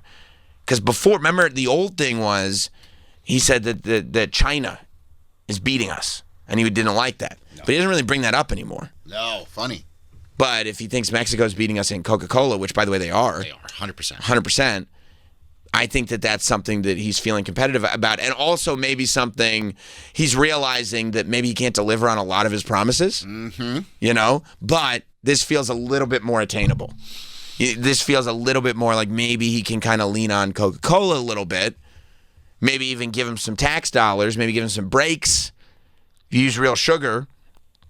And at least he can get this done. And that way he can say, I told you I was going to put the real sugar back in Coca-Cola. Look at it. Look at the ingredients yourself. No Epstein list. Real sugar and Coke, though. I mean, are you asking me what I'd prefer? Don't ask me that question. It's a dangerous question to ask me. Sam, which one would you prefer? Because I start to get selfish. You love the Mexican Coke. It's just so good, and it would impact my life on a day-to-day basis. I mean, imagine just walking down the hallway and just getting a Mexican Coke here. Like they have it at the Vibe. Yeah. and it's just the same price as a normal one. Because that's the other thing. They do jack the price. Right. I'll have a Mexican Coke. They'll be like, that's $3.50. You're like, what? And I'm like, $3.50. But when you walk into a restaurant and they have those, aren't you always like, oh? He got the button. Jim McClure. I did it. I pushed the button and he brought a soft drink for. Hey. There you go. There you go. Good for you. You deserve it, bro. The button works. He just jumped in and jumped out with a nice DC lid. Ooh, that sounds crisp. It is crisp. Oh, that's good. And it goes down so smooth. It hits nice. The Diet Coke goes down so smooth. Especially when you know it's because I hit the button and Jim McClure brought it. That's one of the best Diet Cokes I've ever had in my life, to tell you the truth. Yeah. But the real sugar Coke is going to impact my life day to day. Yeah. Like every day, I'll be like, oh, I know what I'll have right now. And I try not to drink a lot of Coke, but I might start drinking a lot more Coke. What if they said there's real Coke at McDonald's? You never leave. It's like I'm fucked. You start going like, I had 2 meals yesterday at McDonald's. Yeah, I'm going back. What were you saying about a restaurant? No, just when you walk into I've seen I won't even say whatever the restaurant is. Even I think I've seen them at Chipotle. Right. Where they have Mexican Cokes and you looked at it, you're like, oh shit, okay. You know what one of the greatest things that ever happened to me at a Chipotle was? What's that? I went in, right? And I got my cup. Mm-hmm. But there are Chipotles. Chipotles can be hit and miss these days. They really can. It used to be like every Chipotle was great. Like it was actually a step up from fast food, and they prided themselves on that. I agree. But now, I don't know if it's these managers. I don't know what it is. But you go into some Chipotles, and you really feel like you're in a nice, ritzy establishment. You really feel like you're a little well-to-do. And you go into other Chipotles, and there's guac on the floor. Nobody's paying attention to what's going on. All the trays with the food in it, the hot trays that they scoop out of, there's shit mixed in between them. Like it's disgusting. And in those ones, sometimes you go to the soda machine, it's flat. It's flat. And I went to one, and the soda was flat. You can't have flat soda. It's insane. Was it here in the city? I don't remember, but probably. They do not give a fuck in the city. No, they don't, because they got you by the balls. They got you by the balls. Mm-hmm. I was at the McDonald's. I can't speak I can't say enough bad things about the McDonald's on Broadway in Astor Place. Let me ask you, if we could find the franchise owner, would you like us to bring him in here and ruin his life? I'd like to wring his neck. Yeah. That is the worst McDonald's, really, I think, in the city. And you've been to many of them. And I'll go to the kiosk. Right. I'll order. And they'll be your order's up there. I want a Coke. And then it'll say oh, we don't have Coke. Well, why didn't you tell me that when I was hitting I wanted to say at the kiosk. I would have gone to a different McDonald's. Right. The iPad is supposed to tell you if they're sold out of Coke. Or this is the other thing. For some reason now they don't have ice. So you get a warm Coke. They try to get me with the no ice, but the McDonald's that I go to, they can put the soda machine on the other side of the counter. They can't really do that in New York. Yeah. They don't do that. But so they have an ice. They have a second ice set up behind the counter. Oh. So I go no ice is coming out of the machine. I go right to the counter. Smart. And I go tienes hielo. That's what I say, and they go, yeah, you got it. Sí, that's right. Sí, señor. That's right. If you say it in Spanish, they go no, we got you. We'll find ice. We got you. Yeah. They have if you say tienes hielo, then they got it for you. I gotta remember that. I gotta write that down. Yeah, write that down, and they'll hook it up. But I went into this Chipotle and it was flat, and so I went back to the counter, and I was like, I'm not paying for this drink, right? And I go, oh, the soda's flat, and then I look down. I said, oh my God, this is the move. I go, hey, the machine's not working. All the soda's flat. Is it okay if I grab one of these bottles? They said, yeah, sure. Oh, that's because they didn't care. I mean, that's a level up. It is a level up because in the city, it's probably $6.75 for Mexican Coke. You know, they get you. But I gave them the cup back. I took a Mexican Coke. Good for you. I was a real winner that day. And that had it just hit so nice with some Chipotle. It really did hit nice. It went from a 0 to a hero. Wow. Yeah, it was a great day. Now imagine the Mexican Coke. Now American Coke, you mean? Yeah, at McDonald's. Right. And they mess with the syrup, so it's a little bit better. Oh, I know. I've researched it. I mean, can you imagine leveling up a Mexican Coke? Where it's a little more syrup, but it's the real sugar? Like the combination of American Coke. Yeah. Combination of American Coke and McDonald's Coke in one? I mean, I don't know I ever drink anything else. I mean, you just have your mind blown. Yeah, I would every time. I can't believe how good this is. This might be the greatest food I've ever tasted. This is incredible. 866-969-1969. Let's go to John in Pennsylvania. What's up, John? Hey, let me get back to this. Coca-Cola is closing down. Hold on 1 second. Closing down what? Coca-Cola pulls the plug on American production. 5 factories shut down by the end of summer. No. Now, is this where they manufacture the drink, or is this the bottling facilities? Because sometimes you see that, right? You see it on these soft drinks. And this is a good lesson for you, young Malcolm. Do not be misled. Yeah, it is some of the bottling. Well, yeah, because you'll see, for instance, you'll get a Dr. Pepper, right? And it will say, bottled by Coca-Cola. And the layman might go, oh, yeah, because Dr. Pepper is a Coca-Cola brand. Incorrect. It was not made by Coca-Cola, only bottled by Coca-Cola. There's one part of the Coca-Cola company that makes the soda, and then there's a whole separate business that bottles soda, and they will also bottle other soft drink brands. That's something for you to take home with you, Malcolm. Yes. So is it the bottling plant or is it the Coca-Cola place? It's an article on MSN's website. I just found it. And it's kind of hang on. Let me kink my neck. Thank you, John, so I can see it. Let me hurt myself because just the monitor behind me is working for today, which is perfect. 5 production and distribution sites across the U.S. that will leave nearly 900 workers without jobs and mark one of the company's largest waves of domestic layoffs in recent memory. Spans California, Florida, and Massachusetts, impacting everything from long-running, bottling facilities to regional distribution hubs. Okay, so the drink, it's not where they make the drink. That's where they distribute the drink and where they bottle the drink. Which, yeah, I mean, still sucks that they're laying off that many people. Yeah, it's not good. No, it's not good at all. And maybe Trump is going to make a deal to keep them here because I'm sure he's going to want them. Hey, he loves Coca-Cola. Loves Coca-Cola. And he doesn't want to feel betrayed by them. And he doesn't want Coca-Cola, going to shit under his watch. That would probably be the worst. He's probably okay with the Epstein stuff. It's fine. But the idea of Coca-Cola going to shit, that's his thing. Yeah. And he's president, he lets him go, he'll never let it happen. No, not on his watch. No, it's too important to him. You saw the smile on his face on Air Force One when he had his McDonald's and Coca-Cola. He was so happy. I mean, that's how you have a McDonald's. With a Coca-Cola. Yeah. If you don't have some sort of Coke, right. Diet Coke, regular Coke with McDonald's, you're a psychopath. Well, what about the people who like a McDonald's Sprite? Sprite's okay. Because the McDonald's Sprite is notorious. Like, if you splash a McDonald's Sprite at a window, it'll eat through the glass. You can pour it on a car. It'll eat right through the paint. Right through the hood. It'll go right into the motor. Yeah, that's right.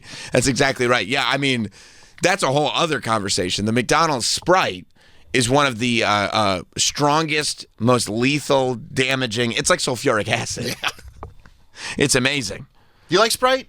No, not really. When you did that, because you went and had you didn't have the Travis Scott meal. I did have the Travis Scott meal. Oh, okay. I did it as part of my series. Oh, good. Yeah. Did you go with the Sprite? I did. I went with the full meal as it was intended. Yeah, same. Yeah. And I was like, I'm not a Sprite guy. It burned out my insides. I had to go to the hospital because the McDonald's Sprite is so strong. Yeah, no, I don't go for the lemon lime sodas. No. Not really. Although I will, if I'm at Taco Bell, I go Mountain Dew. Okay, Mountain Dew is a little bit different, especially since now you can get it elsewhere, but for the longest, they had that exclusive grip on the Baja Blast. And now KFC has their own exclusive Mountain Dew. Really? It's like dehydrated piss yellow.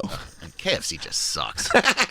I mean, I haven't been to a KFC in a long time, but I'm just so disappointed the last time I've been there. It is. It's a peach Mountain Dew, but it looks like, I mean, Mike, when somebody is very dehydrated and has a high sugar diet, it almost becomes a bronze color, their urine. Oh, yeah, no, I have it on my monitor over here. This looks like...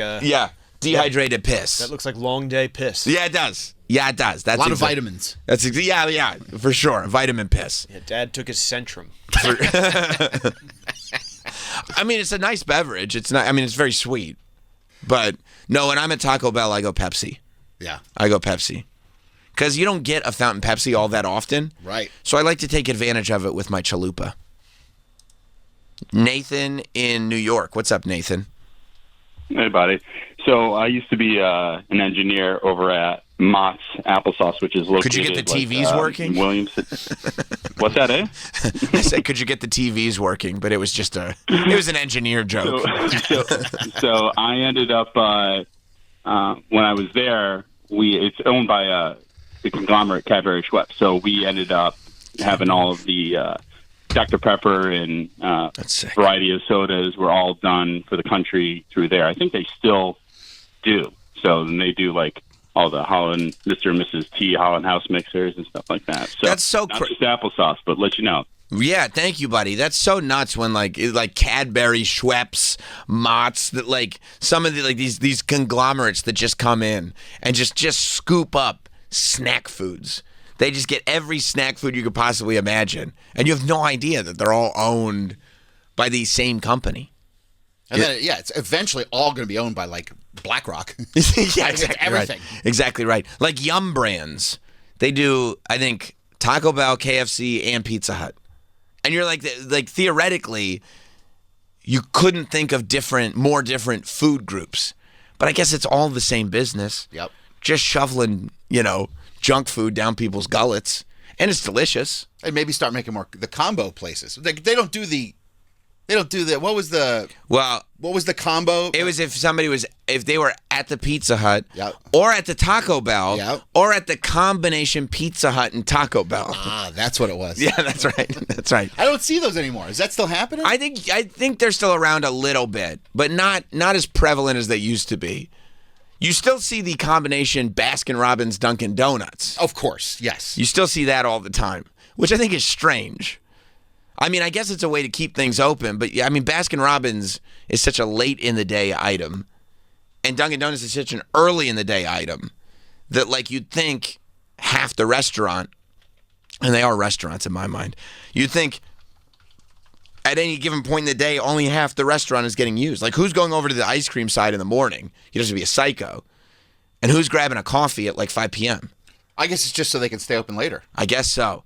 And also, there probably is a certain section of the population that goes into Dunkin' to get a coffee and goes, I mean, while I'm here, I'll get a scoop. You know what I mean? Like, what's the difference? Like, they're thinking about grabbing a donut, and then they're like, I mean, I might as well get a scoop of Rocky Road while I'm here. Well, that happened to me because, I told you I was so excited. You are that section of the population. They, I love Carvel. Yeah, Carvel's great. I love their flying saucers. So I went in one day to get flying saucers. Right. And I was like, it's Carvel Cinnabon. And I was like, you know what? I haven't had a Cinnabon in a minute. Right. And those are fresh. And then how do you pick between the two of them? I got both. Smart. That's really, really smart. But don't you think now that with like the Pizza Hut, Taco Bell combo, like now TikTok, people would come up with like fun hacks? Right. Like you'd get a pizza on a quesadilla. Right. Or something like that. Yeah. Yeah. And I think that they should offer that. Like it should be a secret menu. In the combination.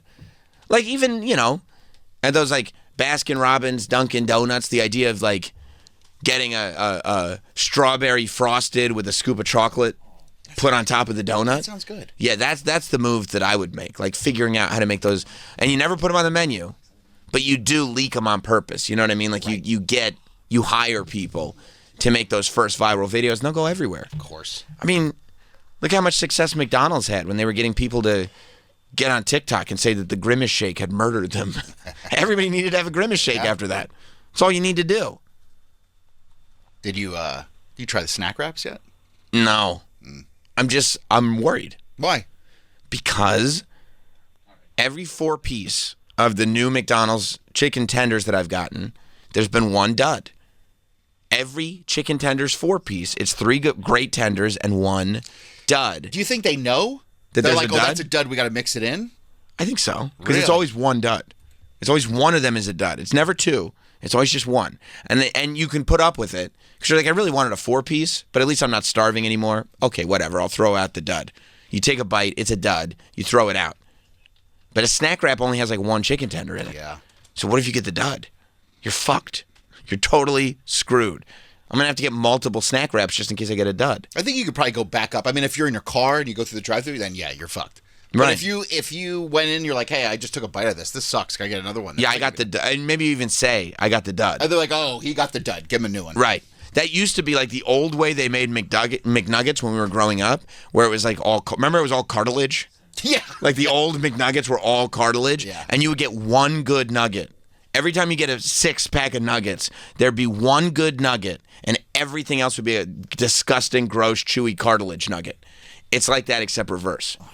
And they always did it in a way where you had one good one. So it made me think that they were like unloading like the 5 cartilage, and then there might be another section where they throw in a good white meat one. Yeah, so it hits real good. You're like, oh, this is good. You remember that it's good, and then you go back, and you order again, knowing like you're really only going to get one that hits right, but you'll put up with the cartilage nuggets. That's why I got to go with 20-piece. I mean, your odds are better. No, that's true. I mean, they're usually all good now, and also most of us don't get a 20-piece as a side item, but that's whatever. I'm a big boy. You are, and it's not for people to be judged. Eric in Pittsburgh, what's up, Eric? Hey, Sam, it's your friend Eric in Pittsburgh. How you Oh, doing, it's my buddy? friend. What's up, dude? Hey, real quick before I hit my 2 quick fast food things, I wanted to tell Mr. Montone. Right. I saw in the production video this morning that he was wearing a shirt that said Belmar. Yep. I will be in Belmar next Friday for Mad Dog Russo at Bar Anticipation. He's having a live show there, so I didn't know if Mr. Montone would like to come up to Lake Como and drop in on the Mad Dog show next Friday. I'm usually not down on Fridays, but if you are in Belmar on a Friday after the dog show is over, I highly recommend you head over to DJ's and check out the Friday afternoon, Friday evening happy hour. Nice. It fucking pops off. They usually have a buffet out with like sausage and peppers and stuff, and there'll be a lot of women with large breasts. Nice. Corner of 18th and Ocean. DJ's in Belmar. It's everything you need. Perfect. I'm staying at the Belmar Inn. By the way, that's what my old co-host used to love that, when you could find somebody with large breasts and sausage. That's a good one. Maybe Daddy will be there. That's a good one. Daddy did love that. Hey, Sam, here in Western Pennsylvania, you know what combo we have? It's weird. I haven't seen a lot of them, but the Long Johns and the A&W All-American Food combo here. You got that in Pittsburgh? It's I'm more towards Latrobe, which is about 45 minutes from Pittsburgh. Oh. But yeah. I didn't know. I didn't know. Thank you, buddy. That's a great combo. I didn't know we still had any A&Ws in the States. I didn't either. Well, you see them all over the place in like Montreal. Yeah, we go there. You have one on like every block. Right. And when we used to go up to Montreal for the festival, we'd be there for 3 days, and it would be multiple A&W trips. So I didn't know they were in the States. Come on in. What's up, dude? How's it going? Good to see you. Yeah, man. Sit down. Where do you guys want me? Right here. Right here. Freddie Prinze Jr. just walked in. FPJ is here. What is going on, man? Just sat in traffic. Did you? Welcome back to New York. About an hour. Yeah. wasn't used to it. It got me by surprise a little bit. Yeah, it's all good. Yeah, you were probably traveling about a quarter mile, and it took about an hour. Right around there. Yeah. Yeah, just about right. Yeah. That's the beauty of this city. Oh, it was lovely. It was just lovely. Well, how are you doing, man? Good, man. A little tired. I don't think we're on too much TV. You don't have to worry about that. Thank you. Yeah, man. Life's good. Life's good. Just healthy and happy, man. Did you think that you get to a place in 2025 where you in here going like, I'd like to talk about, I know what you did last summer? No, not until, well, once the new Screams came out, I thought maybe there was a chance that they would try to do it. And then I heard they were talking about the idea, but I wasn't really that excited to jump back in. And then it happened to be my friend who wrote and directed the movie, and she was like, let me just pitch you where I think the characters are at. She's like, I know you don't want to do the movie, but let me pitch you this, and if you like that, hear my idea for the movie. And so I did, and she told me this really cool story about trauma and how she thought it affected both of these characters in very different ways, and I liked that. So then she pitched me her vision for the movie, which I can't spoil anything, and if I say anything other than like vanilla ice cream, it wrecks the movie.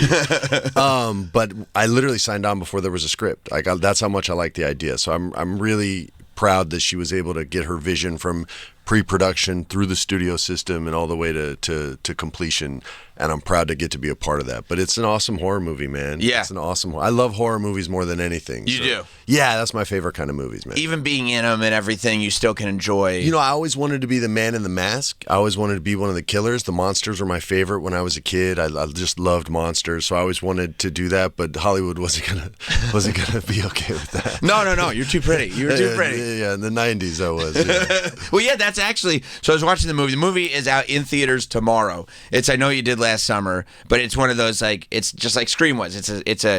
It's a sequel. It's a whole new cast and a new story, but it comes off of where we ours. left. Yeah, and Jennifer Love Hewitt and I, we're definitely not cameos. So if people are looking for, for the old school and the OGs, like they're a driving force in this movie, and they're a big part of it too. But it certainly is the new cast's movie.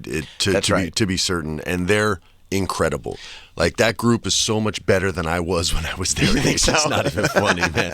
I was so impressed by them every single day I was on set, man. They were awesome. Yeah, I was watching, and I was like in my mind, I was like, okay, because I know that you don't at this point, especially in your life, you don't do things unless you want to. Yeah. You know what I mean? It's kind of a beautiful place to be. And so I was very curious about. Have you gotten to see it? I watched it. Yeah, so I watched it last we both night. just have to keep secrets now. That's Okay, right. Great. That's Wonderful. right. And because as you were saying, I can't say anything. I said because I was watching it, going like, okay, what's something that I can say? What can I talk to him about? And the one thing that I will say is when because you watch, going like, well, because you and Jennifer Love Hewitt are in it. Yeah, yeah. And so I was going like, okay, how do they fit in? Yeah. You know? Yeah.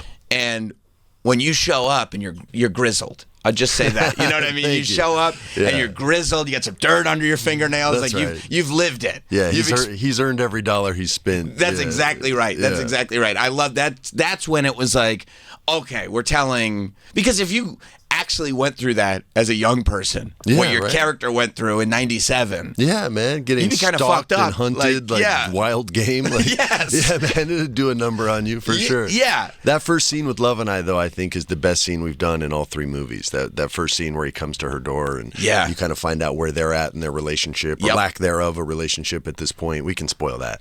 They're not doing well. No happy ending for the couple. No, they didn't get the happy ending. They lived, so I mean that's pretty good. But it didn't work out for them at this stage in their lives, and they're divorced and things aren't good. So that first scene where you see them together, I really do think that's the best stuff Love and I have done in the franchise. Which I kind of love that too, like the idea that like life happens. Mm-hmm. Like you got a happy ending in the movie, but guess what? 20 years, however long it's been since then. They're divorced. It ended poorly. Like this is what happens. He doesn't shave. He doesn't care anymore. It was a lot of fun, man. I mean, making movies is fun. Making movies that are going to be in the theater is fun. But making horror movies is the best, man. It's.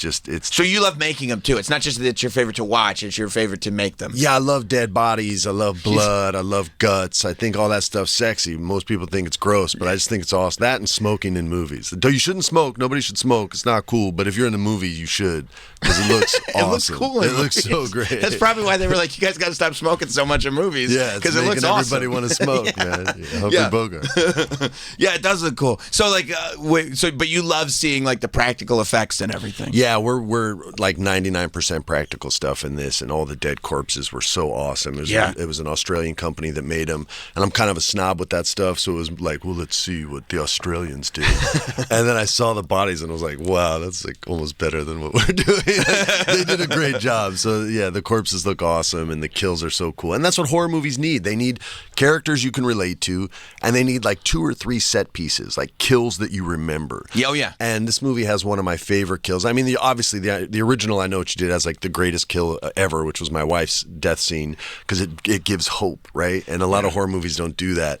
And it's one of the best death scenes in the history of horror films. Because of the way they were able to execute. But she's like driven by cowardice the whole movie. And the first time she chooses to be brave and fight back, her reward is death. Right. And it made the crowd just like vomit emotionally because they thought they had a final girl and we took them away. So kudos to the first movie for doing that. But there's a scene similar to that in this one where there's hope. And you're like, wait a minute. Is this character about to do what I think they're about to do? No. You will get death too, because it's a horror movie. Not everyone. I don't like horror movies where everyone lives. I like it when people die, and there's a lot of death in this one. Yeah, especially like, I like when because there's some horror movies that like they clearly just introduce characters to kill them. Yeah. So you're not even really attached to them. You're like, I'm ready for them to go. You can pick which one's going to die first. 100%. And there are, even in this one, I go, okay, either that one's the killer or they're going quick. Or they're going quick. Okay, fair enough. Fair enough. Yeah. It's usually a blonde with glasses that's going to die first. Right. That's usually how it goes. But then I love, too, like what you're just saying, where it's like, you earn the kill. Yeah. Where it's like, no. There's a real emotional attachment here. You went on a journey with that character, and guess what? Well, journey's over. You know the kill I'm talking about because you saw it. Yeah. But yeah, there's hope there, man, and it makes you believe for a second. And that's all a movie has to do is just trick you for 1 second. Right. And then they got you. It's like a good wrestling finish where you think I love that. You think the babyface is about to win, and he's never been more supported, but in the end, it's the heels night. It's better when the heels win. 100%. 100%. So there was a story going around, I don't know, a month or two ago, that they had reached out to your wife, to Sarah Michelle Gellar, about coming back, and she had said, "No, I'm dead. I'm not. We can't mess with this. Like, I'm very dead." Yeah, absolutely. Yeah, a lot of people. But again, though, it's because of that scene from the first one in '97. People don't want her to be dead. They wanted her to live as much as they wanted love to live. You know what I mean? So that's, I think, why people are so hungry for it. When Sarah came to visit me in Australia, they were like, She's going to be in the movie. She's going to be in the movie. I was like, my family's coming to visit me, man. I've been here a long time. But yeah, people got it. People got excited. Yeah. And I mean, I think it shows an integrity to be like, no, like, I know everybody wants me back, but like, that's what makes the kill so good, is that it was a real kill. It was real, man. It spoils everything you built gets spoiled. And it would be a different kind of movie if it was some supernatural, she's back from the dead, like, then it's a whole different movie. And I like this slasher film because there's no I like supernatural horror too, but there's no supernatural stuff. It's just a dude with a hook and a knife and a harpoon gun and everything a fisherman has, and he uses all of it. Right. It's awesome. And he's mad at you. He's mad, like, you did a thing. I'm not going to get distracted. You're the target. Yeah, and he moves like Terminator. You know what I mean? Or like Vader. It's very like when he moves with purpose, and otherwise he's very still and calm. And I've always loved the character. Muse Watson, who played him in the original movie, was awesome. And our fisherman in this one is great too. But I always miss Muse. And I found that the kills are super gory. Yeah. The sound is great. And that's so, like, I feel like in modern horror, that's so important, is you need those, like you need those sounds. Well, it's reminiscent of, like, 70s, like, Giallo films, right? Yes. Like Dario Argento did, which had great sound design, great soundtracks. But yeah, all like the heavy boots, the heavy steps, you know what I mean? The sound of the metal on metal, like all that stuff is just so heightened in a horror film. That's what makes people scream and go, don't go in the room, don't go in the room. And you go in the room and then you die. And then you die. Yeah. And then, because that's that visceral thing. It's like attacking you on all senses. Like you shut your eyes, but you know what that sound is. Yeah, man. And that's what, and also like when you're in bed at night and the lights are out and it's dark, you're still... Did I just hear that sound? Yeah, man. You know what Absolutely. I mean? It plays into all Especially of it. if you have wooden floors. That's when you can hear everything. Yeah, man. Yeah. Do you get reflective when you do stuff like this? When you're like, okay, you're at a point in your life where you're revisiting? Because I mean, the run that you had in the 90s going into the 2000s was so, I'm sure, massive and life-changing for you. Yeah. But also, there's a whole generation of us that were like, yeah, dude, you're the man. Like, we went through all that with you. When you're now at this age in life where you know exactly who you are, you know what I mean? And you are revisiting this stuff. And those fans are revisiting it with you. That's the scary part, because you want them to accept it the way they accepted the first one, right? So I really try to approach this with as much vulnerability as possible and give the most honest performance that I could possibly give. I was totally committed throughout this, but yeah, man, I definitely felt a lot of pressure that I didn't feel in my 20s, particularly with this one. And there was nostalgia there as well. And then someone showed me a picture of what I looked like in the first movie compared to now. Why? That's not helpful. I was like, yeah, that's kind of cold-blooded. You didn't have to show me that, but yeah, I've changed. Yeah, I mean, like, I think. Would you think that the pressure hit you more now because you didn't know to feel the pressure when you were younger? Yeah, or I was just- young and dumb. Yeah. I didn't have any experience in the business. You got to remember, I was the youngest actor of the cast, not in age, but in experience. They were all child actors, and I had been doing it for 10 minutes. I had done an indie film and a guest spot on Family Matters. Right. And that was like it. I auditioned for this movie 5 times. I was not their first choice. They wanted Jeremy Sisto, who's the man. I love Jeremy. But I was glad I got the movie, but I was convinced I was going to Did he get turn fired. it down? No, they ended up going to me. You just pushed hard. Yeah, I auditioned so many times. I think they just felt bad. So I booked it, but I thought I was going to get fired every day I was on set until like the last 2 weeks of the movie, and I was like, well, I'm pretty sure they have to like reshoot this whole movie if they fired me now. So I think I'm good. Yeah. And then I approached Go the Eric, scenes with Back to the Future Eric Stoltz. Exactly, man. That's what I was thinking. It was a wrap. But I leaned really hard on that cast, and they were really good to me. So You get to be a badass on that episode of Family Matters too. Oh, you're like, I'm gonna give him my gun back, bro. That's shout out for remembering that, man. Good lord. That was talk about miscast, bro. That was the worst casting ever. But I was grateful for the job. I didn't deserve it though. That really is funny. How did you? I mean, did you stay grounded when you were in your 20s? And like, because after this movie, I mean, you went on a run, like crazy, and you became like that's when you became the giant star that you became, and you were in multiple movies. And not only were you in multiple movies, but it was hit after hit after hit. It was We did well for a little while, and we had some dogs too, but I was always able to stay grounded. You know, I was raised by some real old school philosophies, and those have always kept me pretty humble and grounded and rooted. And my godfather, who's passed on, Bob Wall, he was a big-time martial artist, and he was the guy in all the Bruce Lee movies with the scar down his eye. Like, he helped raise me, and so a lot of those martial artists help keep you humble, because if you get wise, they'll smack you. Yeah. And so I always tried to stay focused and grateful and just kind of ride the wave as long as it would take me. You know, I'm a surfer at the end of the day, so it's always just how good is the wave? Let's ride it and find out. I'm not going to sit and wait for the perfect one. I'm just going to ride this one. And so that's what I did, man. And I guess the fact that you weren't a child actor going in, you were like a guy who had done martial arts. I think that's a great and- point. I know a lot of child actors, and by the time they were, you know, in their 20s making it, they were so cynical by the business at that point that they were almost 50-year-olds, right? Right. And so it changed the way they dealt with stress. It changed the way they dealt with pressure. And for me, it was just kind of brand new, and I was too young and naive to know, you know, all the ins and outs of the business, and all I had was discipline. That was what I leaned on. Yeah. And so I didn't have to go through a lot of the pain and struggle that young child actors did. Thank goodness. And you had a pretty normal life? Oh yeah, I grew up in New Mexico, man. Like there was no Hollywood, there was no cameras around me, man. We were just riding dirt bikes and doing dumb stuff like breaking bones, doing that stuff. And I think that's important though, because then when you're like whatever, 20 or however old you are, when you start acting, you know how different this is from real life. Oh yeah, man. Right? It was Like- night and day. I literally was like, they're renting me this house, like, and it wasn't that nice, but for me, like, crazy. It was nice, right? Yeah. And so I was like, could I like get a surfboard? Is there? Because we were by the beach, like, oh, we'll get you one. I was like, they'll get me a surfboard. Yeah. Like what? And I would talk to Sarah. We were just friends then, and she's like, the worst they can say is no, so ask. And I was just like, that sounds hardcore to me. And it was so normal for her because she'd been in the game for so long. Yeah. You know what I mean? But I got a surfboard, and I got to go surf almost every day on that movie. How long after that did you and Sarah like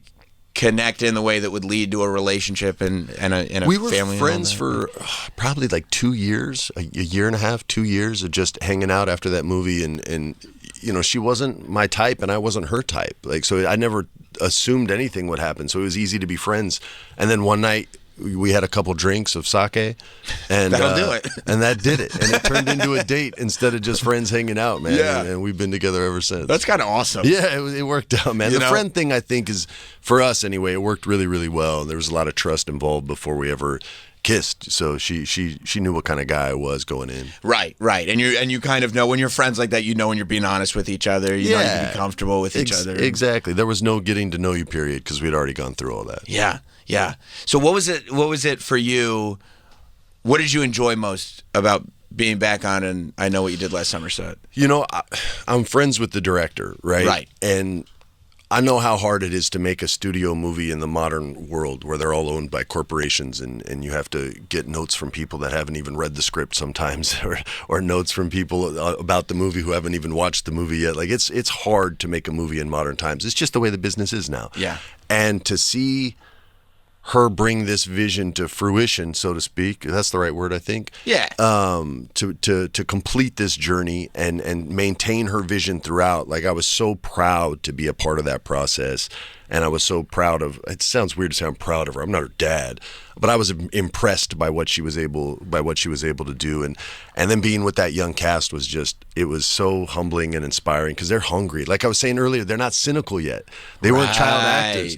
So they're like, hey, what, the business this, the business that. And all of a sudden I'm like, yeah, the business this, the business that. You know what I mean? And you get to kind of vicariously live you through lose some them. of your cynicism and you find that inspiration when you were a young actor. And I really fed off that a lot, man. That's really cool. Yeah, because you had taken a break for a while from acting. Once we had a baby, took a break, worked for WWE, took another break, and then once my daughter had an interest in acting, started going back, and so I could kind of be an example and show her, and that was a couple years ago, and then this is the first movie I've gotten to do that'll be in theaters. I did like some Netflix stuff and things like that, but this is on the big screen, which is why I got in this business in the first place. I just love making movies, man. I know how hard it is to get up and go out and spend $50 on tickets and overpriced popcorn and drinks. It's the best. But horror movies, I feel like, bring people together because you can yell and scream and have an experience. It's like the Rocky Horror Picture Show, minus 100%. throwing bread at the screen. Right. So it's just, I love horror movies for that reason, and they tend to get people out. So I really hope people go out and see it. Yeah, and having your family see you on the big screen. It's like, see, I told you these because they all have seen, like, that's a good point because they've only really seen my stuff on TV. But by the way, like, the original I Know What You Did Last Summer is no longer scary. Like, for the generation that saw it, they loved it. But horror evolves so much more quickly than every other type of movie. Totally. That every 10 years, what was scary becomes a comedy. Like, when I was a kid, my buddy was like, "Oh, you like horror movies? You think Freddy Krueger's cool? You got to watch Phantasm." And so I was like, "All right, let's watch Phantasm." And I'm watching. I'm like, "Man, this isn't scary. This is funny." You know what I mean? Because it was in the 70s. It was like 79, I think, 81. It was just right. It was right in that time frame, and it just wasn't scary. So my kids saw it. Saw is the movie that made I Know What You Did and Scream not scary anymore. That's right. Because then it evolves even more and more and more every 10 years or so. But yeah, man, they laugh at it now. They laugh at the kills instead of gasping. It's very weird. That is true. And horror, I feel like, and it's always that same loop where it's like something about it, just 10 years passes and it becomes cheesy. Yeah, and because it gets diluted, right? Because everybody, the studios see the one movie that made money, right? And they go, we need a movie like that. Right. That's what happened with Scream. We need another Scream. Okay, here's I Know What You Did Last Summer. We need another I Know What You Did Last Summer. Here comes Final Destination. Like, right. So and then eventually, after like the first 3 or 4 get made, they start getting diluted because the audience is very familiar with that style, that look, that script, these actors, and you want something new. And then these writers and directors are just psychopaths, and they all want to outscare the guy that scared them when they were a kid. They want to do better, and so they come up with these crazy ass ideas that just drive people wild, man. Yeah. No, yeah, and you start to see those tropes, like when the new Final Destination came out. Yeah. I watched it and then I went back and watched the old one because in my head I was like, I mean, I love all these movies. Yeah. And I went back and watched the old one. I was like, whoa, like all of a sudden I hadn't watched it in years, and all of a sudden the stuff that dates it like starts hitting you. And I still love it because I was watching it when it wasn't dated. Your generation. It was my generation. Yeah, exactly. That's exactly right. Yeah, but you do, if you're aware of it, you do start to catch wind of it. But I do like that in this one, in the new I Know What You Did Last Summer, even though a lot of the scares and the kills and it's more contemporary. Yes, very and much fits so. in. It does still have that, almost like for people like me, that sort of dynamic of the late 90s, young people together. We think we have like some kind of romp situation, and then it all goes wrong. Yeah, man, and the director was right on page with what you were saying, Jennifer Caitlin Robinson. She's younger than me. That was her movie. I Know What You Did was her generation's horror movie. That's what scared her. So she knew how to kind of pay respect to the 90s, but at the same time, she's young, so she can make a contemporary film that makes sense to young people today. Yeah. No, it does. And I also love, without spoiling anything, go ahead, the setup for the whole thing, how it wasn't exactly the same as everything, and you think we're speaking cool. so cryptically. I know. You gotta go see the movie. But there's a cool way to like watch it, and then if you see it a second time, you can kind of like figure some cool stuff out along the way that I can't tell you. Sorry, guys. For sure. Did you, as much as you're staying humble and grounded, did you enjoy being a heartthrob? I mean, look, or is it a weird thing? It was weird for me most of the time, because I was a shy kid. I wasn't popular in high school. I didn't, have the girls be, yelling, screaming at me like they do if you're famous. So the first few times it happened, it was a little off-putting, and would make me a bit uncomfortable, and I would kind of like close up a little or astral project to Hawaii and sit there and sign autographs, right? But I appreciate getting a table at a restaurant, that's hard to get. Yeah. That was like, oh, I can eat anywhere? Oh, that's cool. I don't need to wait 6 months to get into this place. So that part was cool, but for the most part, it made me pretty uncomfortable because, like I said, I just wasn't that guy in high school, man. Right. I was not smooth. I did not have girlfriends left and right. I had like 2 girlfriends through all of high school, and that was it. Bro, it is so funny that you just said that you project to Hawaii, and that was back then, because I feel like it was like a couple of years ago. I forget what we were talking about, but you hit me up to be like, look where I am right now. It was Hawaii. It was Hawaii. It's still your safe place. It's your spot. Totally. Like you're just like longboarding in Hawaii. I'm telling you, man. When I get old and fat, that's where I'm going to retire to, and I'm just going to eat bananas all day and surf and catch sunshine and kick back. Do we still have aspirations about getting back into the professional wrestling space? Yeah, man. After the fires, I had to kind of put that dream on hold for a little bit. Oh, of course. And we moved, and so my wrestling money went into a new house money. So yeah, I mean that's important too. It was important to have a good place for the family where we all felt safe, and so that's what we did. So it's on hold, but I'm certainly not letting it die. That's something that I really like. I'll be older and grayer and still love professional wrestling the same way I fast forward to the fight scenes in a Jackie Chan movie. Yeah, I just love people fight. I love watching dudes punch each other in the face. I just think that's awesome. And when there's a story that goes with it, it's pretty cool. Absolutely. And I think both brands did well these last couple of weeks with storytelling as well. Otherwise, it's just a fight scene, right? Right. But it's nice when you care about who's going to win and who's going to lose. And I think both brands have done pretty well lately. I do too. Yeah. I do too. Especially over the weekend with the pay-per-views and I stuff. completely agree. That's what I'm referring to. Yeah, both of them had emotional journeys. Yeah, and that's what it should have every time. And I wish it did, but I guess you can't be perfect every time. That's right. That's right. Wow, Freddie Prinze Jr., you're the man, dude. It's so good to see you. I know what you did last summer is in theaters tomorrow. If it's your generation, you're going to get a kick out of it. If you're younger, it's really well done to the point where it's gonna hit people differently where it needs to hit them. You know what I mean? I think so, man. Yeah, I appreciate you having me on. Of course. I know you're kicking me out of here, but I always wish we could talk longer, man. I enjoy our chats. I got the wrap-up signal from this guy with the braided beard right there. You don't mess with a man with a braided beard. No. He's a big guy. He's got tattoos up and down his arms. If you're telling me it's time, it's time. Thank you, man. No, my pleasure, man. We'll be right back. Stay there. We will be right back.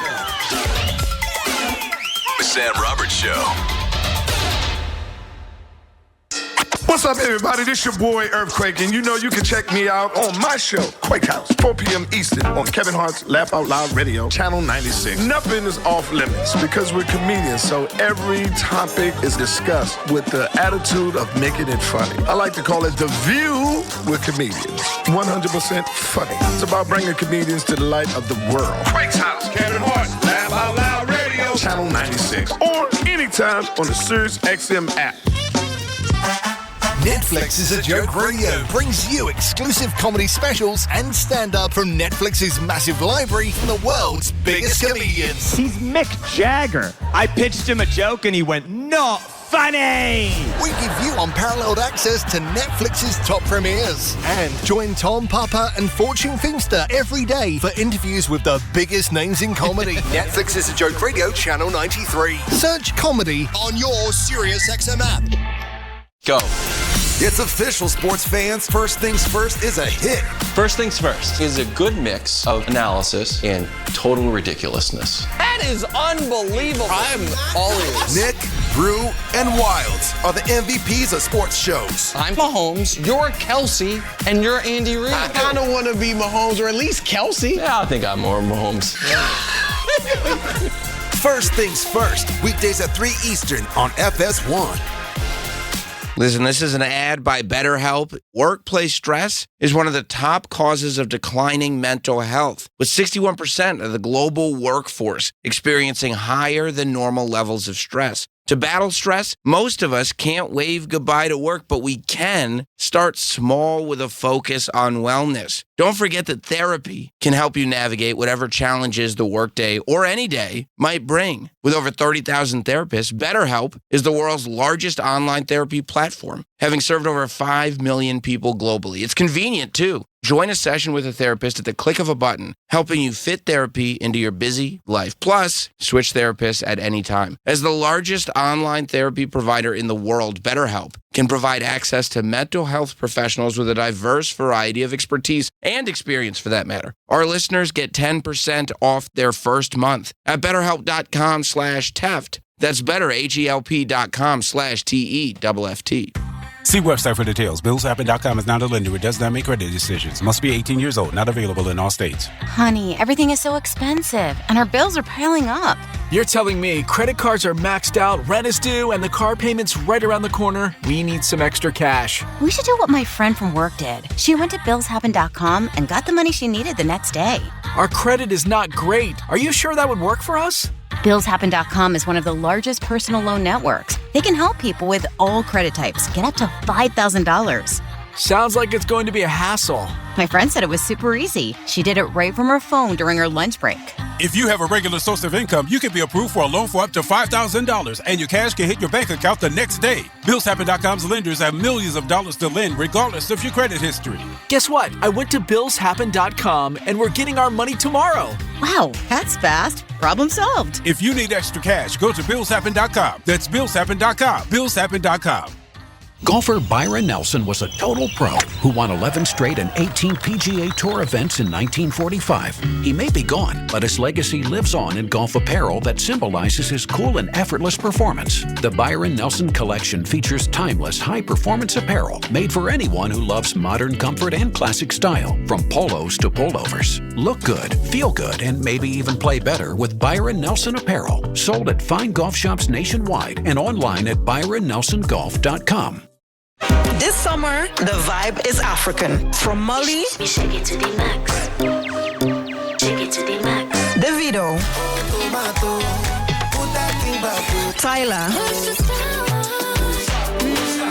and the artists shaping what's next. Bob Marley Stuff Beats. Listen year-round at home with the SiriusXM app on your phone, computer, Alexa, TV, or other internet-connected devices. And now, for a limited time on Channel 105 on most radios. Hi, I'm Chuck McDowell, and no, this isn't a timeshare cancellation ad. I'm here to help you break free from your overpriced mobile carrier with Red Pocket Mobile. Did you know the average American wireless bill is $140 a month? At Red Pocket, plans start at just $10 a month for unlimited talk, text, and data with absolutely no games and no price increases ever. But it gets even better. Red Pocket gives you your choice of all three major mobile networks for the very best 5G coverage anywhere you are. And you get to keep your phone and number. At Red Pocket Mobile, you don't have to settle. I don't see how anyone could say no to getting one low, locked-in price and 3 5G networks. Red Pocket Mobile, your new ultimate cell carrier. Switch and get one locked-in low price, 3 5G networks, and live customer care in 2 minutes. Go to redpocket.com. That's redpocket.com, redpocket.com. Have you heard about the remarkable promise of stem cell therapy? Ethical, science-driven treatments are offering real hope for people facing Alzheimer's, Parkinson's, heart disease, stroke recovery, rheumatoid arthritis, and more. At the forefront of this breakthrough field is Bespoke Biologics, online at BespokeStemCell.com. With over 15 years of experience, the medical team at Bespoke Biologics provides personalized, concierge-level care using advanced stem cell therapies, not only to address chronic conditions, but also to support anti-aging, immune strength, and overall vitality. And now, for a limited time, when you commit to a treatment plan, you'll receive complimentary luxury travel, including airfare and hotel, fully arranged just for you. That's right, world-class care and a first-class experience, all from one trusted name. Bespoke Biologics, destination next-generation medicine at its finest. Visit BespokeStemCell.com today. That's BespokeStemCell.com. Your path to a healthier, stronger, younger tomorrow. These statements have not been evaluated by the FDA. This product is not intended to diagnose, treat, cure, or prevent any disease. Listen, this is an ad by BetterHelp. Workplace stress is one of the top causes of declining mental health, with 61% of the global workforce experiencing higher than normal levels of stress. To battle stress, most of us can't wave goodbye to work, but we can start small with a focus on wellness. Don't forget that therapy can help you navigate whatever challenges the workday or any day might bring. With over 30,000 therapists, BetterHelp is the world's largest online therapy platform, having served over 5 million people globally. It's convenient, too.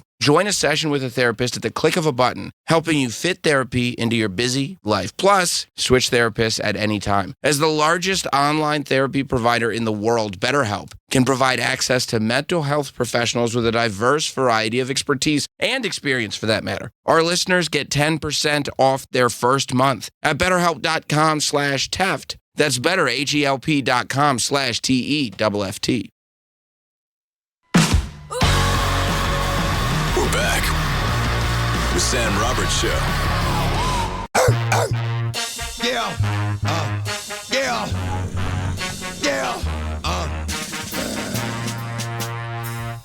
Don't get it twisted. This rap shit is mine, motherfucker. A fucking game. Fuck what you heard. It's what you hearing. It's what you hearing. Listen. It's what you hearing. Listen. It's what you hearing. Listen. X gon' give it to you. Welcome back. Sam Roberts Show. Big thanks to Freddie Prinze Jr. for stopping by. I know you did last summer. In theaters tomorrow. He's the man. I love all these horror movies coming back. Make them all. Remakes. I'm not one of these no remakes guys. Remake everything. I don't care. Make it 4 or 5 times. I don't care. Still handsome. Still very handsome. Super handsome, dude. I was talking about you. Oh, my bad. Yeah, he's got a cool vibe, too. Super cool. Yeah.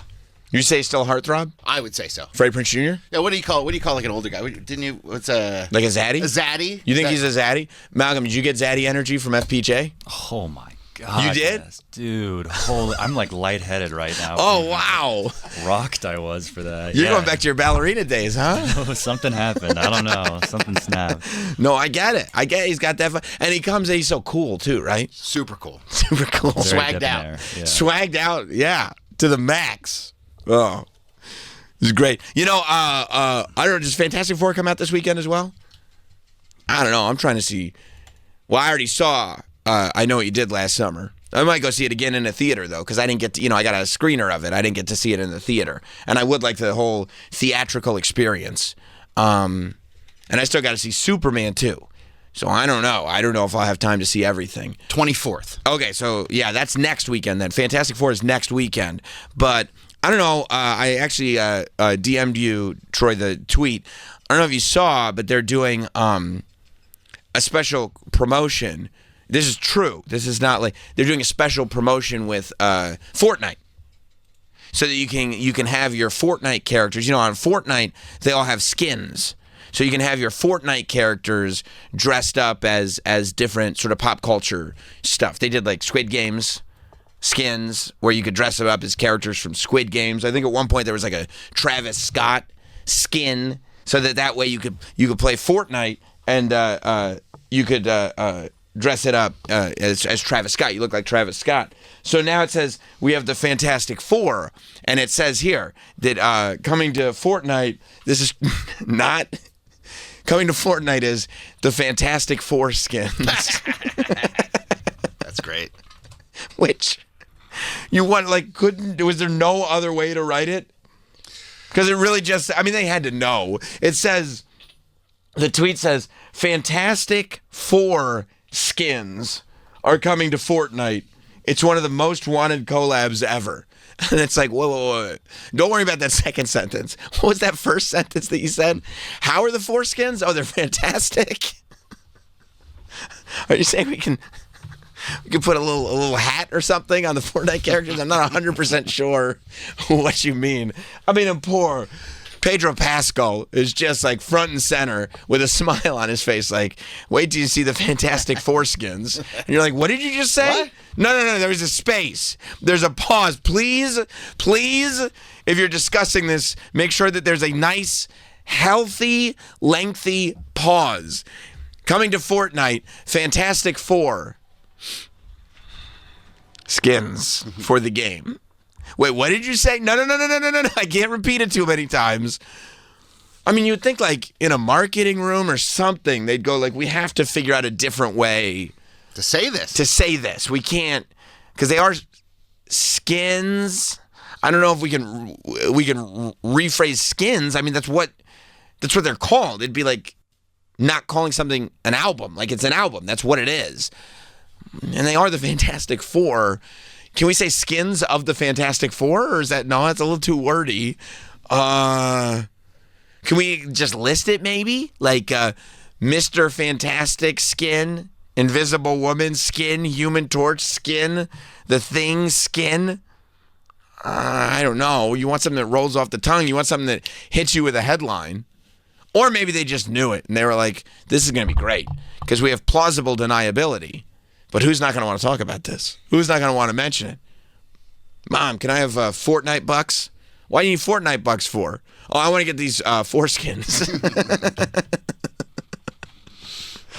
Oh, I mean, you just love when marketing either intentionally or unintentionally goes awry. Because you think about how many people this had to go through to get approval. And you know, what I think generally happens is that the reason this stuff goes through all those levels is because the boss doesn't get it. But everyone under the boss gets it. I mean everyone. And they're all laughing about it, but none of them have the balls to say something to the boss. Right. Are you going to tell him? I'm not going to tell him. Are you going to tell him? Because the boss comes into a room and he's like, this is genius. We'll have Fantastic Foreskins. And everyone's like, okay. Yeah, no, it's genius. Because he doesn't go, oh, what do you guys think? The boss comes in and goes, this is genius and we love this. And what does everybody around the boss say? Yes, we love this. We love the Fantastic Foreskins. I mean, of course, you do this. Everybody would do that. Of course. I'd be like, yeah, bro. Because it's not going to fall on you. Nope. You know what I mean? Especially if you're all kind of, it's like group hypnosis. If you're all collectively agreeing with it, he can't blame any one of you. And not to be the one person who steps forward and goes, hey, that thing that you think is genius is actually stupid and you're kind of stupid for not seeing it. You don't want to be that guy. No. Because even if you're right, he'll also think you're a shithead for the rest of the time that you work there. That's right. Like you're done. So you might as well just giggle at it with everybody else and realize, and that's also, not only would I not say anything, there'd be a big part of me that's like, oh my God, I think they're going to do it. I think they're going to do it for real. Like I would want to see it happen. Of course. Like if you were like, if let's say Sirius XM was like, we want to do a channel dedicated to Richard Nixon.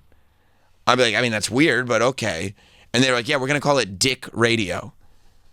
I'd be like, okay. Good idea. Great idea. And then what did I do? I talked to you guys about it, and I go, oh my God, don't say anything. I think they're going to do it. I think they're really going to do it. Just gas them up. Tell them it's a great idea. Tell them it's a great idea. Oh, it's a great idea. Yeah. Keep doing that. Yeah, exactly. I would be trying everything that I could to make sure that this thing goes fully according to plan. So, I mean, I hope nothing stops it now. The promo is out there.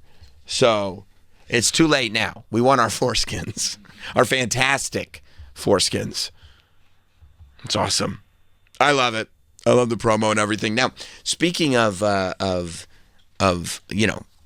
characters like the Fantastic Four, I don't know if you guys saw this, but there is a new Corey Feldman single out. Malcolm, you're a young guy. You like Corey Feldman? Musically. I know, like, trust me, I get it. You're a little young to be like a fan of his film work. Like, Goonies, Lost Boys. That's like me and Troy, maybe a little Mike. Like, we grew up watching. That's not your generation. But the music. You like the music? I'm like I'm embarrassed for you that you're even asking me that. Like, Avi. Of course. I'm a Avi, Feldman right? head, dude. Yeah. Of course. Yeah. Like, come on. Is that what they say, the Feldman heads? Yeah, Feldman head. Maybe it's like Feldmaniacs or something. I can't even, there's so many of us. It's kind of hard to keep track sometimes. Yeah, the Feld dogs are barking. Boy, the army is supported. That's lit. That's super lit. Yeah, he dropped a song, and what he had said was, the song is called Characters, because he's kind of reflecting on a lot of his previous film work. You know, because a lot of people like the characters that he played in the films. And so he figured he'd write a song about it, which I think is actually kind of brilliant. I never would have thought that. But he had said, I was reading this article, and he had said that he always had, like, he had been wanting to do a video that was completely AI, which, Troy, that must have excited you a lot. I was like, oh, this is great. Right. And also, welcome to the future. Here we are. You know, who would have thought that? An entire video made of artificial intelligence? I don't know if anybody's done that. I'm here for it. Yeah. But you're thinking probably better than any other music video, right? I mean, I was excited. I was so excited. Right. Because he's embracing the technology. Right. And you already loved the music. Of course. So the fact that you can put a visual with it that is the future, it's artificial intelligence, that's the way to go. Like, I mean, Freddie Prinze Jr.'s in here talking about practical effects and actors and actresses. And, you know, I told him to his face, yeah, that's amazing. But in my head, I'm like, what is this, a rerun? Boring. You know what I mean? What, are we living in the past? Where's the AI? I know what you did last summer. Well, Corey Feldman's on the same page as all of us. I'm glad we're all in agreement with that. Because Corey Feldman dropped a music video for Characters. It's an official, it's off of Sci-Fi Records. I'm assuming it was sci-fi, by the way. You think science fiction? Because I would imagine that if you're going to make a whole music video of artificial intelligence, it must be science fiction. Of course. It's not, you know, I don't live in that reality. Like, what is it? What is Doc Brown involved? Are we taking a DeLorean into the future? It is a little disappointing, though, because I'm actually on the Corey Feldman official YouTube page. Yeah. The view count is a little lower than I would expect it to be. Really? For Corey Feldman's new video. So, okay, you want to go around the room and guess? Mike, what do you, without looking, what do you think the view count probably is? Should I guess first? Yes. You said it's low, so you kind of spoiled it. Yeah. I'm going to say 330,000 views. How long has it been out? A day? 20 hours. 20 hours. Okay, so let me bring it down a little. 280,000. 280,000 views, more or less. Okay. What do you think, Mike? I think it falls way below that. I feel like we were talking like the 50,000 range. Around 50,000. That would be tough. I feel like he flies under the radar until his shenanigans hit sort of a critical mass. Okay. And then people catch up to it like a week or two later. Okay, 50,000 would be a little embarrassing. What do you think, Malcolm? I mean, if we're shooting low, this is Feldman we're talking about. This isn't like Drake or somebody. So, I mean, I'm thinking probably six figures, at least 6-figure view count. Like, you know, maybe 500K, somewhere between there. I don't know. Okay, so Mike's going real low, 50,000, which feels impossibly low for Corey Feldman. I said 280,000 because Troy said it was low. And you go about 500,000? Yeah. Okay, just to be safe, because it's like, it is Corey Feldman. Troy, what is the view count? Oh, boy, you're all wrong. Oh, is it higher? It's, you ready? Yeah. 1,744 plays. Well, that doesn't seem right. There has to be some sort of error. I think, you know what it is? Sometimes YouTube, like, it takes a minute for the actual view count to catch up. Oh, I got you. I think that's what it says 1,700. It's delayed. It's just a little delayed. We'll probably get more closer to Malcolm's number. Probably, maybe even before the show goes off the air, I think. I think it'll all just pop up. Usually that's what happens. I think that's what happened with Kendrick's song from last summer. Oh, yeah. Like, at first it said 1,700, and then it was like it caught up. Millions. Millions, yeah. But yeah, it says Sci-Fi Records. And like I said, you think science fiction, but it's not sci-fi with an S. What's that letter, Troy? Sci-fi with a C. And what does phi start with? F. CF. Corey Feldman. Do you think he started his own imprint label? Yes, I do. Good for him. I think Corey Feldman used his own initials, but it's a play on sci-fi because he's thinking, he's like, He's more 3008, and we're a little 2000 late. No, you're right. You know what I Actually, mean? that's a good point. Yeah, he's living in. See, Mike just had an idea. He said maybe. All right. Oh yeah. He's yep. Yeah, it's his own imprint. He has. Wait till you see how nice their website looks. Oh wow, Boy, that's very nice. Oh yeah. Welcome to the Corey Feldman store. It looks like. See, this is a very smart thing. A lot of people, they'll hire like artists and stuff like that when there's really good clip art out there. You know what I mean? Yeah. Like some of the clip art is so good that it's almost like, why wouldn't you use that? I know he went as far as to have AI in his video. You think you could design some graphics in AI? Well, yeah, but the clip art is already so good. It's almost like a lot of people don't see the forest through the trees. That's right. And Corey is like, no.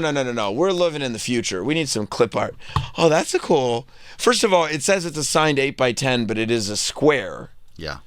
Which makes it tough for me to understand how that can be 8x10. That looks more like 8x8 or 10x10. I mean, not to mention he's wearing a velvet jacket and a top hat. He looks like Willy Wonka. And he kind of has his hands out like, huh? What? Look what I did. Can you believe how outrageous I am? Oh, look at that. An 8x10 that is a square. Only costs $75. That's it. Wow. I kind of want one. I do too. Look at the Corey Feldman store is hot. It's hot. You got signed books. The soft cover is $125. The soft cover is $50. Unsigned. Oh, I see. It's $125. Okay, so the $75 that you would have to pay for the 8x10, what he does is he charges $50 for his book, Choreography, because that's true. That's the name of the book, Choreography. Because I didn't know this. Did you know Choreography is out of print? I didn't know that. I mean, the demand must have skyrocketed then. Like, I can't believe there's not a third or fourth printing. My mind's blown. Maybe it's a supply and demand type of deal because now it's $50 for the book. How much was the signed 8x10? It was $75. What's 50 plus 75? $125. That's how much the signed book is. There you go. So there you go. The signature itself. So really, that 8x10, the picture is free. The signature is $75. Yeah. Wow. Wow. Yeah. He's look at this is quite the website. Yeah, he's doing great. It's a picture of a vinyl record. Yeah. You hit store like nothing happens. Oh, okay. What a tour. Tour. Oh yeah. There we go. Okay. He's taking booking requests. Okay. Is that usually just like on a website? You just put like like most bands, do they put the email for booking requests on a tour section? Usually not, but I guess he wants to make it easy for people. If you're looking to book Corey, he's going to make it completely easy. And you know what? It's like skip the middleman. You know what I mean? Yeah. Like people don't figure that out. That's why you use AI. You skip the middleman. It also has clip art. His legal representation listed. Oh, is his? In case you wanted to file a lawsuit against him. Oh, look at that. Yeah. So his lawyer books his tour. That's great. Is that great? Yeah. I mean, you're in the music industry. Weren't you just in another commercial? Yeah. That's crazy. Did your lawyer hook that up? No. We have a sync agency. Oh, that's weird. I don't know what that is, but you should just use your lawyer to... But maybe he just has like the one-stop shop. Yeah. Yeah. Imagine having a lawyer that also is a concert promoter. That's sick, dude. I'm not surprised. Do you have a lawyer? We do have a lawyer. Does he promote the shows? He doesn't know. You are getting. I know, we're getting hosed. Yeah, they're getting you every way from Sunday. Wow, that's smart. That's really smart. And then what are those? Oh, yes, Funko Pops. Oh, he hasn't. I remember when those Funko Pops came out. It looks like he hasn't moved all of them yet. I know that they were. He has a stockpile. Why are you laughing, Malcolm? I'm sorry. He hasn't moved them. You know what I mean? They haven't moved. Well, they were limited edition. Yeah, it says limited edition. That even says original exclusive, one of a kind, signature series Corey Feldman. I mean, if it's one of a kind, how many should be in stock? One. That's just weird that that's still sitting there. Yeah, he's got a lot of. He's got collectible sunglasses. He's got guitar picks. Oh, those aren't just regular sunglasses. You can collect them? Yeah. Oh, wow. He's got, look at this, magazines. What's that, 22 magazine? Yeah. I must have missed that issue. I know. Wow. Look at that cool stubble. That's cool. It is cool, man. Oh, that's the tour merch. Oh, look at that. Tank tops that say Corey Feldman is my comeback king. You should get that for your wife. Yeah, it's accurate. It's accurate. I give her that tank top, and she go, well, the one thing I can't do is sue you for slander. Oh, look at that, like those cute, like 70s, like booty shorts. Booty shorts. Yeah, your that's cheeks great. will hang out the bottom. That's great. Oh, is it? They have children's merchandise? Oh, yeah. Or kids too? Oh, or is that just kids too, like his cause? I see. Oh, yeah. I see. Okay. Well, that's huge. And what I love about this is like you have this foundation, and it's like you have the option to rest on your laurels. And he said, not me. No. Not Corey Feldman. No, I'm not going to just sit here and try to sell these 3 Funko Pops. I'm not doing that. Nope. Most people would. Not me. I'm not looking for people paying $80 for a Corey Feldman Funko Pop. Nope. A lot of people would, and they make a great business out of that. And I could. But I got AI to deal with. There's about 1,700 people that are dying for me to put out an AI music video.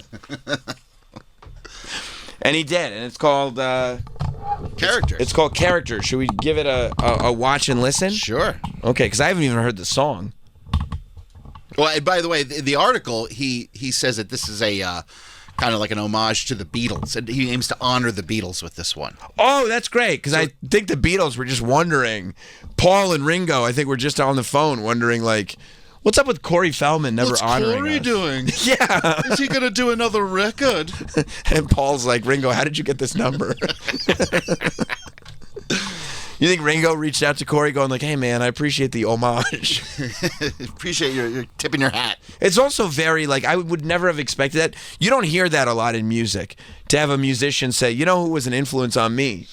The Beatles. The Beatles. When somebody says that, I go, this guy goes deep. Wow. All right. You ready? I'm prepared for this to be a little outside the box, I will say, but I'm down for the art.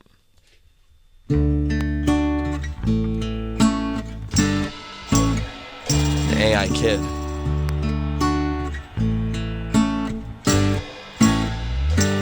I guess that's Corey. We are all just characters in each other's lives. Play our roles in different ways. We're masters of disguise. Oh, wow. Wear the mask to hide our face, bringing shadows from the past. Wow. But soon enough, the image fades and no longer fits the cast. Oh, shit. We're all just characters. Every day is a brand new scene. We do our best to say the words on the pages in between. This is good.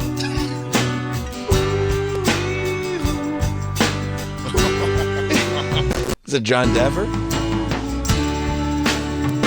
Hit pause for a sec. I mean, so far, he's nailed it. So what we've seen as he's, I mean, this is the lyrical mastery is what's really gotten me. Luckily, there's subtitles on here because I'm like, he just said some shit, dude. I gotta digest this. Yeah, I have been. I am just a character ultimately wearing a mask, and I've never heard anything like that before. That's wild.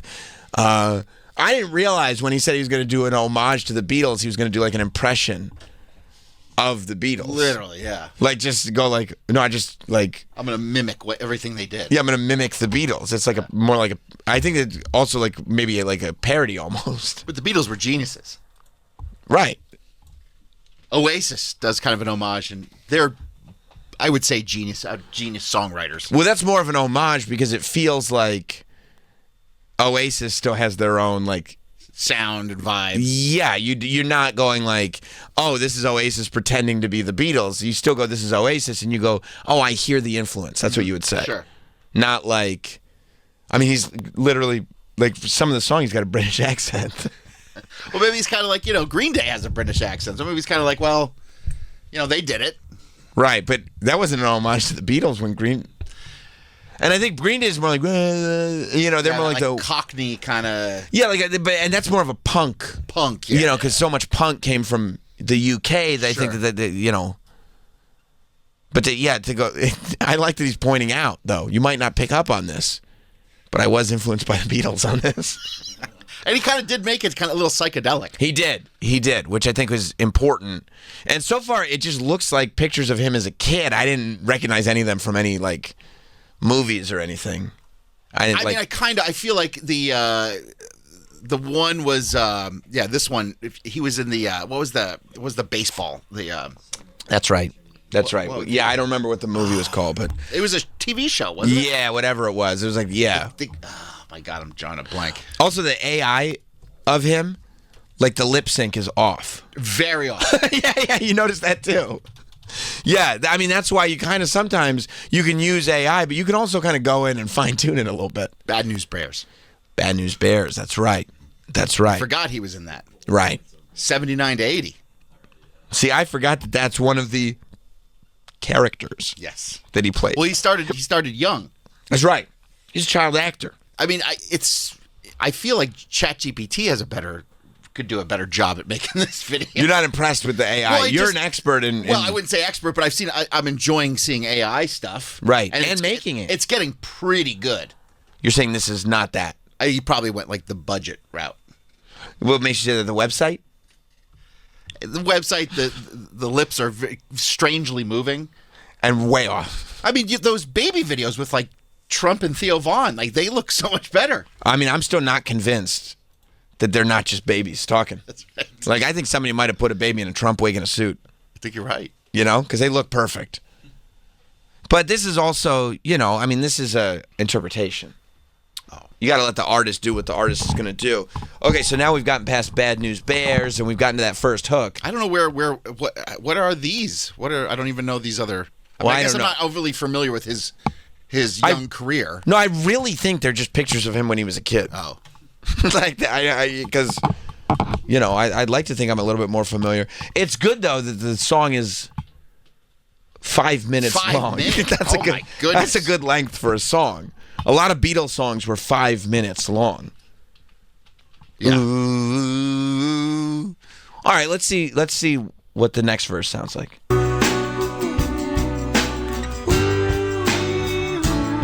Is he bald? Oh, that's Jason. That's Friday the 13th. That's Friday the 13th. Oh, there he is. His mouth.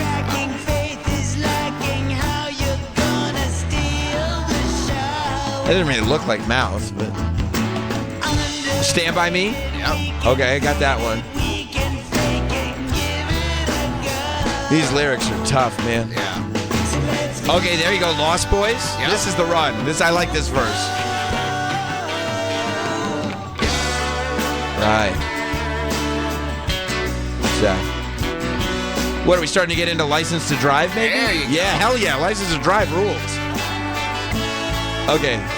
Can you pause on this? And it's funny because I'm looking at the levels and it's distorting, but I'm not distorting the levels. I honestly, I was gonna send McClure an email about that. I think that Troy may be having some difficulties. I'm looking at the levels. I'm like, man, I'm pretty low here. Is that not on our end? I don't think so. Oh, I don't think so. That might be on Corey's end. Ooh. I'm also really concerned. Yeah. We're now at a minute 52. Yeah. And I kind of saw all the characters that I wanted to see. And we're at minute 52 and I'm bored. You are? Unfortunately. Malcolm, you're still digging it. I am locked in. You're locked in. Oh my God. I can't wait to see. I mean, I'm learning more with every phase right now. Yeah, I'm just a little concerned because it seems like he already went through his entire run. And I also like with License to Drive, he did show a car. Just so if you're like, if you're confused where you're at in the timeline, remember the car. Do you think that AI actively was like, this shit makes no sense. I got to put a car in here. Yeah. I mean, because maybe like people started tuning out to Corey Feldman around License to Drive. That's the last one. But it was a good one. That was Heather Graham. Heather Graham and the two Coreys were together. Yeah, that was a good movie. But that was the end. I would say so. I'd say so. Yeah, because now he goes into his weird Michael Jackson phase. Yeah. Which I wonder if we're going to get that. Let's find out. Okay.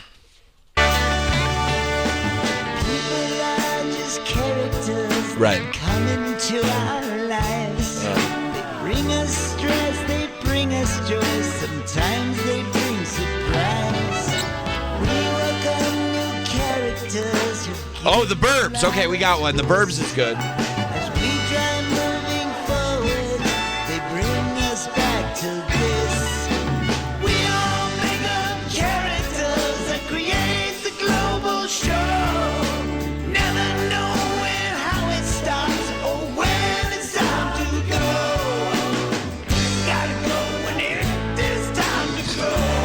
You know, you can hit pause there. That is true. You got to go when it is time to go. Do you think he had AI write the song too? You know what? I wouldn't be surprised. You don't know when it's time to go, but when it's time to go, what do you got to do? Gotta go. That's it.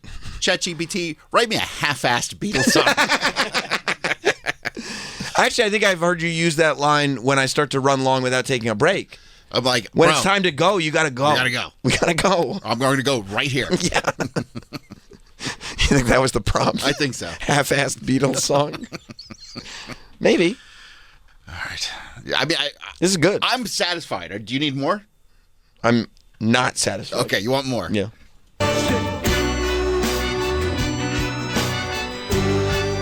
I mean,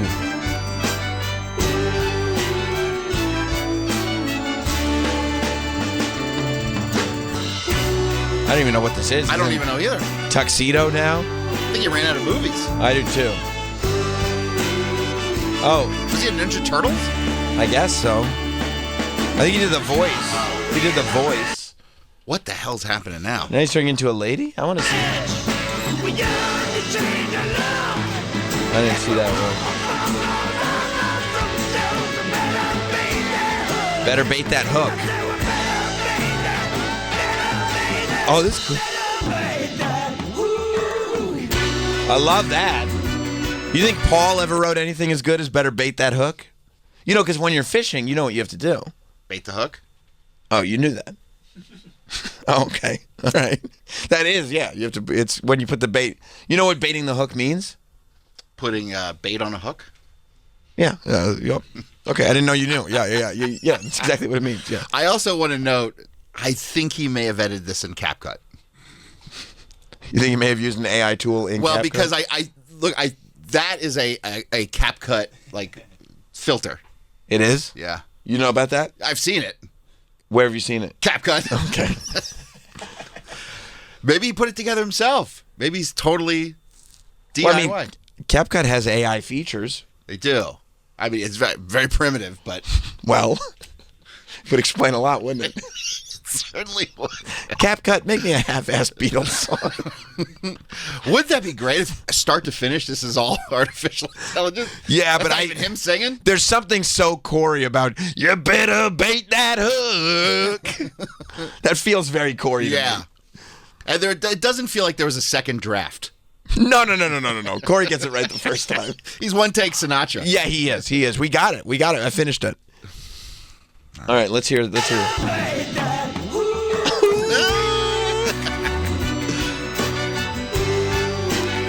Oh, that's Ascension Millennium. That's cool. He's in the army? It's Trump? Oh. Yeah, it looks like... I don't even know what that is. He's got a bleach blonde pompadour.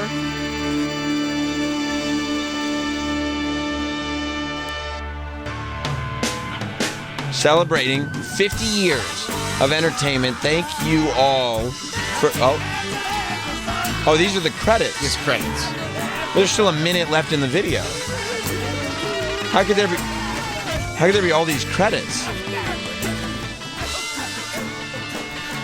I mean, he's crediting humans with musical instruments, which... I mean, somebody, I guess, had to play it. Yeah, I'm shocked by that, to tell you the truth. All right, so we're at 4:20. Still got 4 minutes. I mean, the video's still on. Maybe there's a secret track. I'm showing you, it's still rolling. Okay, please let it keep rolling. Make sure the video's... maybe it's post-credit scene. We still got 20 seconds. I'm sorry for you guys listening. This is tough. But, like... It's just a black screen. Yeah, I mean, we got to... At least the song's not 5 minutes on the bright side, but... I mean... We're getting dangerously close to the end. I don't think Corey did a preview before he uploaded. Okay, there is 30 seconds of dead air after the song. There is... My God.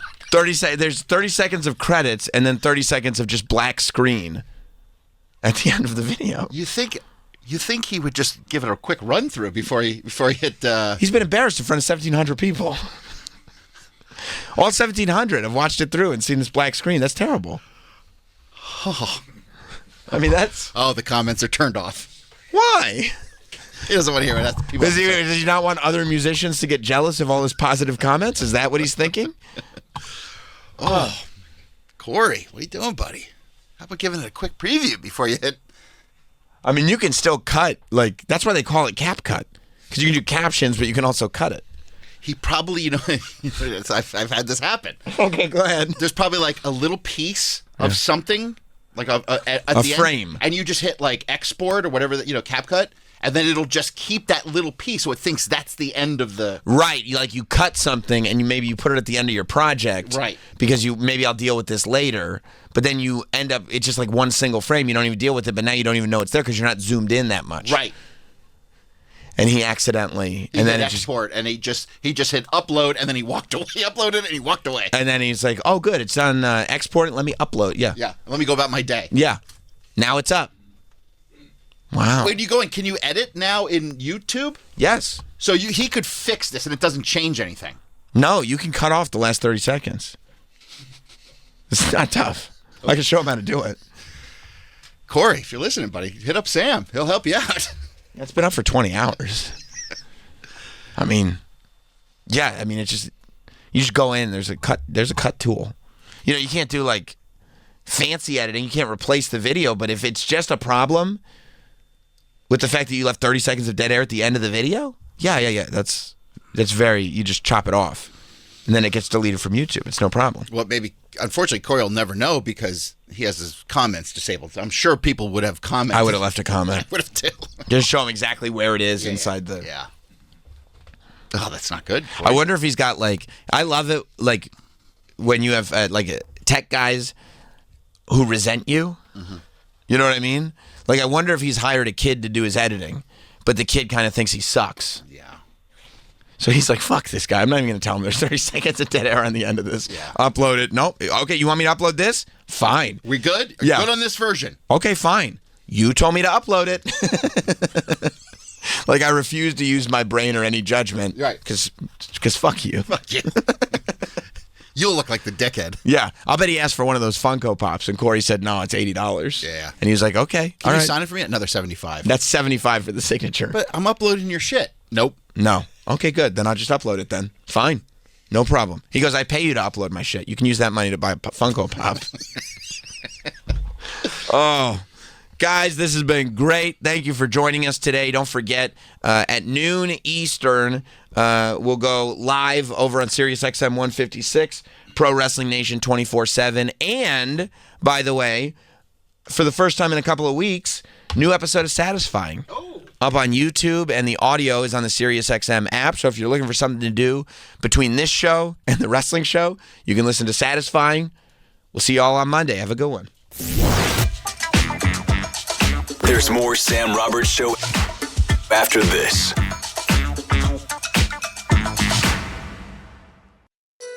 The Bennington Show, weekdays at noon in the East.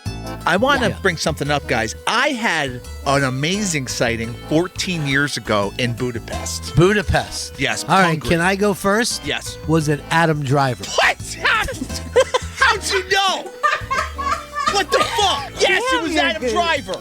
You're good, because you told me before. Oh. The Bennington Show, weekdays at noon East and anytime on the SiriusXM app.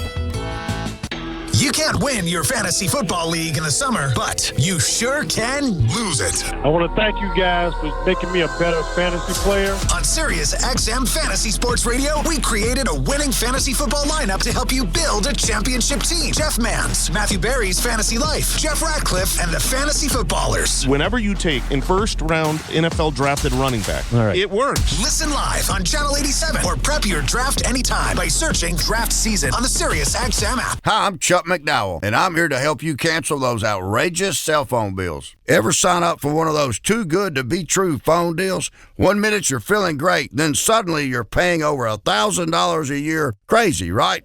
You know who else thinks that's crazy? Red Pocket Mobile. That's why Red Pocket plans start at just $10 a month for unlimited talk, text, and data with no contracts and no price increases ever. Plus, Red Pocket gives you access to all 3 5G networks. You pick the one that works best where you live or work, or switch anytime for better coverage. Imagine never being stuck with one network again. And with Red Pocket, you keep your phone and your number. Why in the world would you not switch? Red Pocket Mobile, your new ultimate cell carrier. Switch now and get one locked-in low price, 3 5G networks, and live customer care in less than 2 minutes. Go to redpocket.com. That's redpocket.com, redpocket.com. Have you heard about the remarkable promise of stem cell therapy? Ethical, science-driven treatments are offering real hope for people facing Alzheimer's, Parkinson's, heart disease, stroke recovery, rheumatoid arthritis, and more. At the forefront of this breakthrough field is Bespoke Biologics, online at bespokestemcell.com. With over 15 years of experience, the medical team at Bespoke Biologics provides personalized, concierge-level care using advanced stem cell therapies, not only to address chronic conditions, but also to support anti-aging, immune strength, and overall vitality. And now, for a limited time, when you commit to a treatment plan, you'll receive complimentary luxury travel, including airfare and hotel, fully arranged just for you. That's right, world-class care and a first-class experience, all from one trusted name. Bespoke Biologics, destination medicine at its finest. Visit bespokestemcell.com today. That's bespokestemcell.com. Your path to a healthier, stronger, younger tomorrow. These statements have not been evaluated by the FDA. This product is not intended to diagnose, treat, cure, or prevent any disease. Listen, this is an ad by BetterHelp. Workplace stress is one of the top causes of declining mental health, with 61% of the global workforce experiencing higher than normal levels of stress. To battle stress, most of us can't wave goodbye to work, but we can start small with a focus on wellness. Don't forget that therapy can help you navigate whatever challenges the workday or any day might bring. With over 30,000 therapists, BetterHelp is the world's largest online therapy platform, having served over 5 million people globally. It's convenient, too. Join a session with a therapist at the click of a button, helping you fit therapy into your busy life. Plus, switch therapists at any time. As the largest online therapy provider in the world, BetterHelp can provide access to mental health professionals with a diverse variety of expertise and experience, for that matter. Our listeners get 10% off their first month at betterhelp.com/Teft. That's betterhelp.com/TEFFT. The 153rd Open Championship is on SiriusXM Channel 92. Towards the hole, looking better and better. He's made it! Hear live exclusive coverage of golf's final major of the year right now. Putt is on the way, up the hill, breaking right to left. Looks like it's going to come up just short, but it's still trickling. Oh, and it goes in the hole! Listen to the Open Championship from Royal Portrush on Open Radio, Channel 92 in the car, and on the SiriusXM app. From the moment it was invented, TV has been evolving. We've gone from a few black and white channels and a handful of shows to limitless possibilities, including what, how, and where we watch. But the one thing that's been consistent is the audience. Without them, there is no TV. That's why Philo is proud to be the streaming service that puts our audience first with everything we do. At Philo, there are no contracts and no hidden fees to watch all your favorite stuff however you want to watch it. From live TV on channels like A&E, BET, Nickelodeon, and Discovery, to a library of more than 80,000 movies and shows you can save for up to a year on an unlimited DVR. Philo is committed to building a streaming service that you can love as much as the shows you watch on it. And the best part? At Philo, we think great TV shouldn't break the bank. So all of this is just $28 a month when you sign up at philo.tv. Check us out risk-free. That's philo.tv. Listen, this is an ad by BetterHelp. Workplace stress is one of the top causes of declining mental health, with 61% of the global workforce experiencing higher than normal levels of stress. To battle stress, most of us can't wave goodbye to work, but we